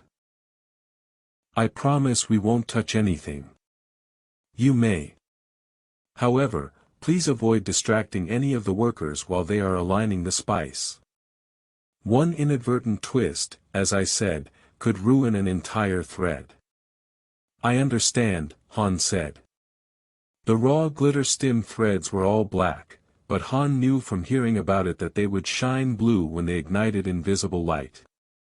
Han stopped behind one of the human workers and watched in fascination as the worker separated out threads of ebony-colored spice, aligning them with the utmost care. The threads curled around the worker's fingers, some of them as fine-spun as silk, but the tiny crystals made them incredibly sharp. The worker positioned one group of incredibly tangled threads in the jaws of a tiny vise, then proceeded to painstakingly separate out the threads, until the crystalline structures were aligned. The worker's fingers moved almost too fast to watch, and Han realized that he was watching a highly skilled craftsman, no, woman. He was amazed that these pilgrims could actually accomplish something requiring this much dexterity. After seeing them last night following that exaltation, he'd more or less assumed that they were dull-witted cretins. They'd certainly looked like it. The glitter stim worker took out a minuscule set of pliers to untangle a particularly bad snarl. She wormed the narrow-nosed pliers into the tangle, peering intently to find the place where the sharp little crystals were caught together. The fibrous glitter stim curled around her hands like tiny living tentacles, the sharp little crystal glimmering.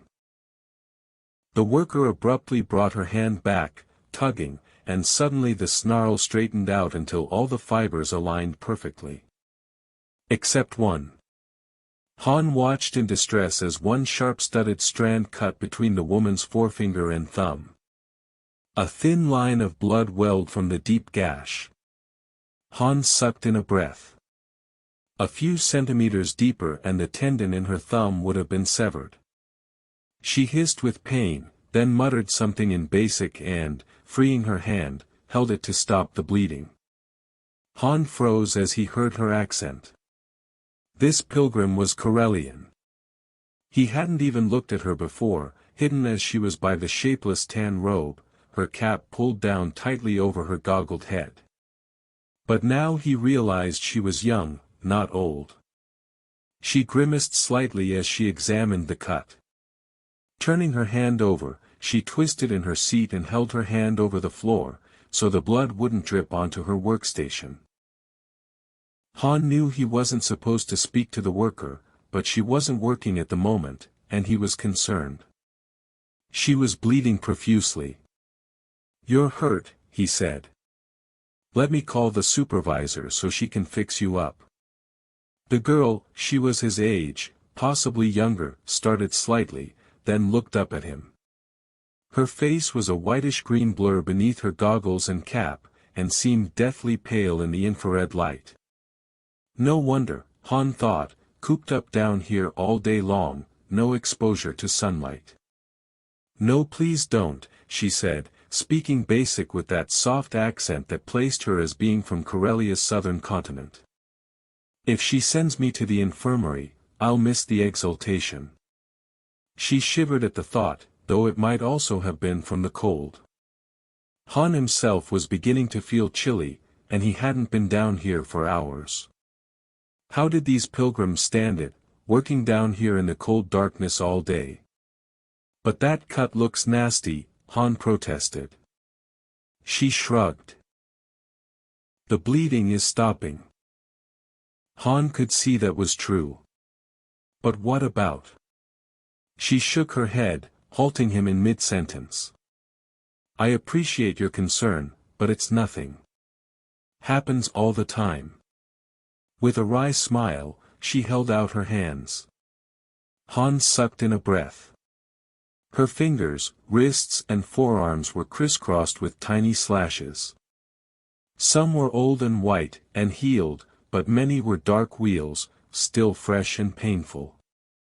Han saw small, phosphorescent spots between her fingers and realized they must be the fungus he discovered on himself that morning. As he watched, a phosphorescent tendril of the stuff suddenly spread, growing toward the cut between her finger and thumb. She uttered a soft exclamation and pulled it free. "The fungus loves fresh blood," she said, evidently noticing his distaste. "It can infect a cut and make you sick very easily." "Disgusting stuff," Han said. "Are you sure you don't need to get that treated?" She shook her head. "As you can see, it happens all the time." "Excuse me, but... You're Corellian, aren't you?"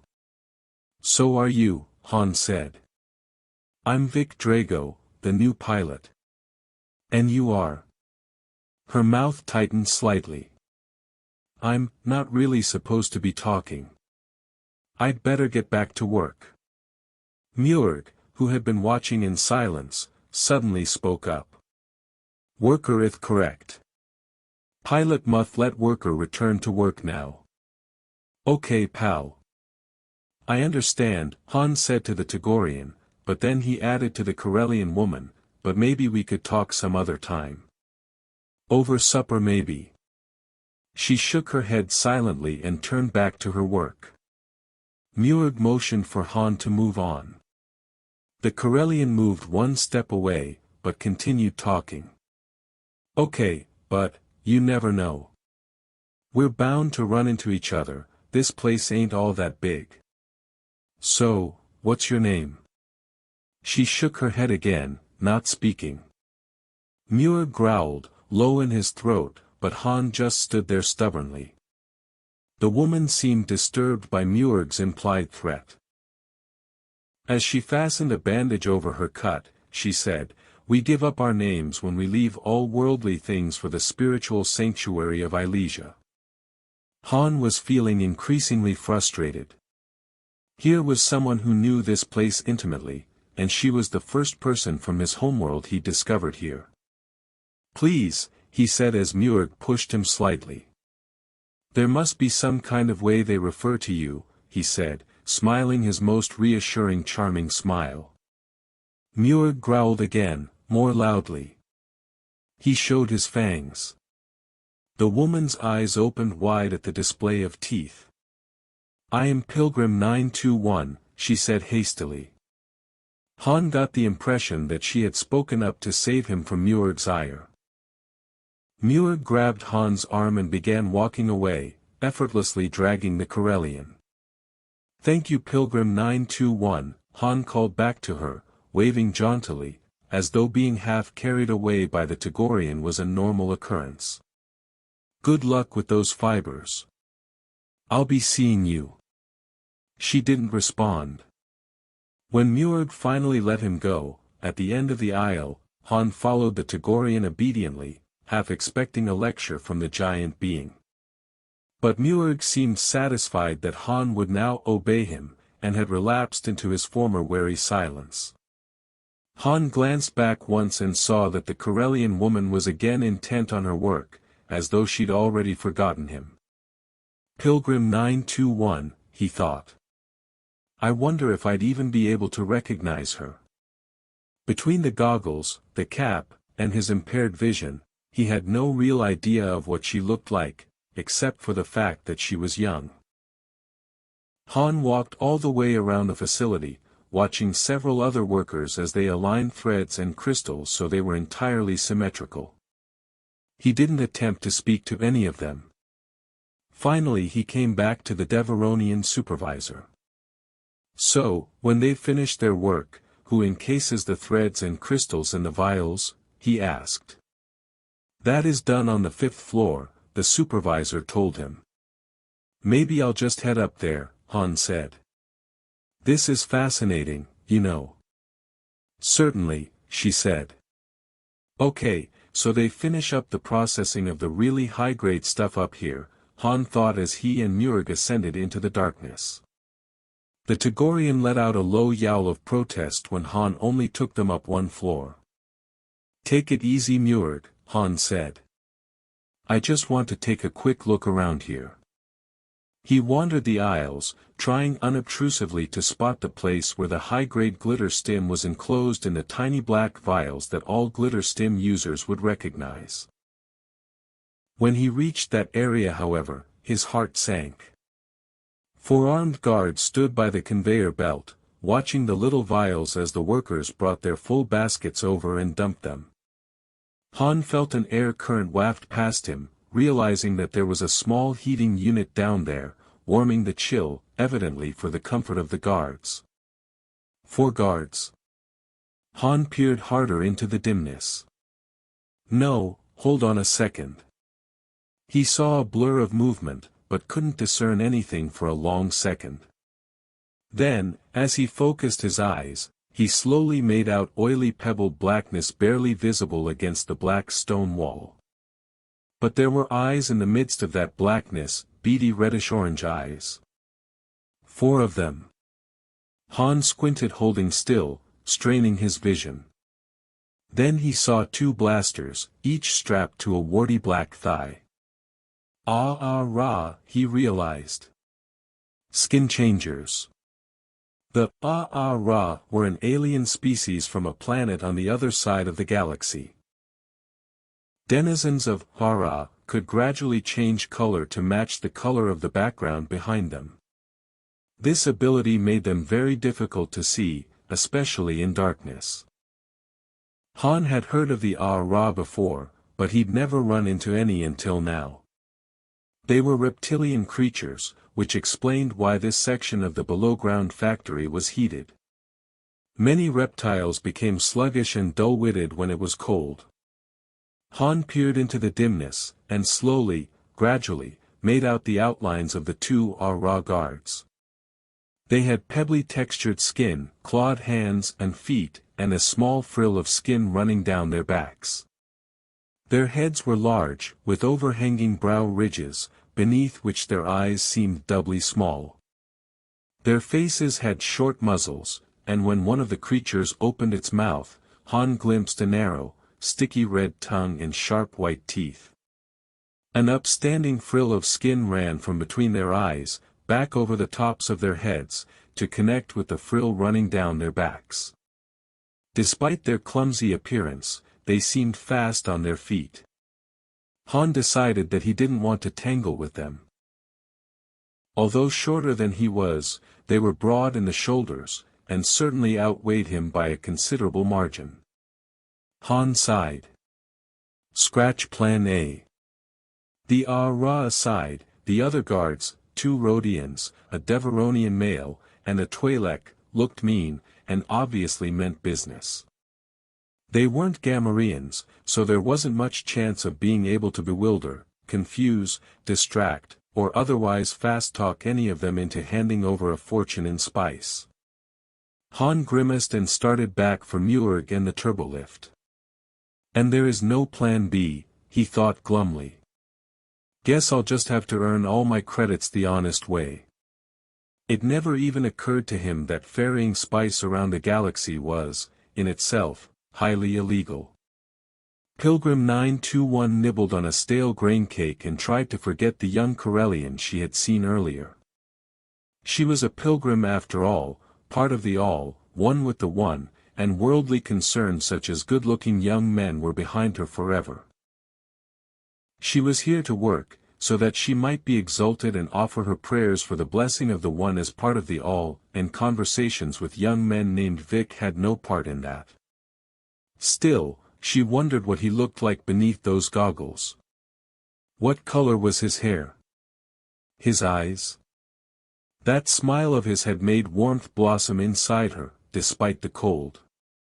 Shaking her head, Pilgrim 921, I miss my name, tried to exorcise the memory of Vic Drago's lopsided heart-stopping smile.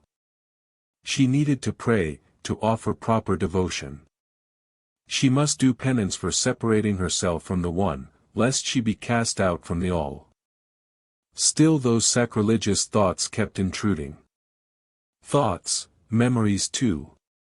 He was Corellian, and so was she. Pilgrim 921 thought of her homeworld, and for just an instant allowed herself to remember it, to remember her family. Were her parents still alive? Her brother? How long had she been here? 921 tried to remember, but the days here were all the same: work, a few morsels of unappetizing food, exultation and prayers, then exhausted sleep. One day flowed into each other, and Ilesia had almost no seasons. For a moment she wondered just how long she'd been here. Months? Years? How old was she? Did she have wrinkles? Gray hair? 921's scarred hands flew to her forehead, her cheeks. Bones beneath flesh, prominent bones. Much more prominent than they had ever been before. But no wrinkles. She was not old. She might have been here months, but not years. How old had she been when she'd heard of Ilesia and sold all her jewelry to buy passage on a pilgrim ship? 17. She'd just finished the last of her undergraduate schooling and had been looking forward to going off-world to attend the university on Coruscant. She'd been going to study archaeology, with an emphasis on ancient art. Yes, that was it.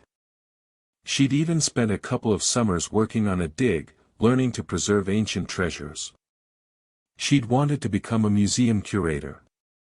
As a child, history had always been her favorite subject. She loved learning about the Jedi Knights, and was fascinated by their adventures. She'd grown up in the aftermath of the Clone Wars, and had been interested in that too. And the birth of the Republic, so very, very long ago. 921 sighed as she swallowed a bite of dusty grain cake.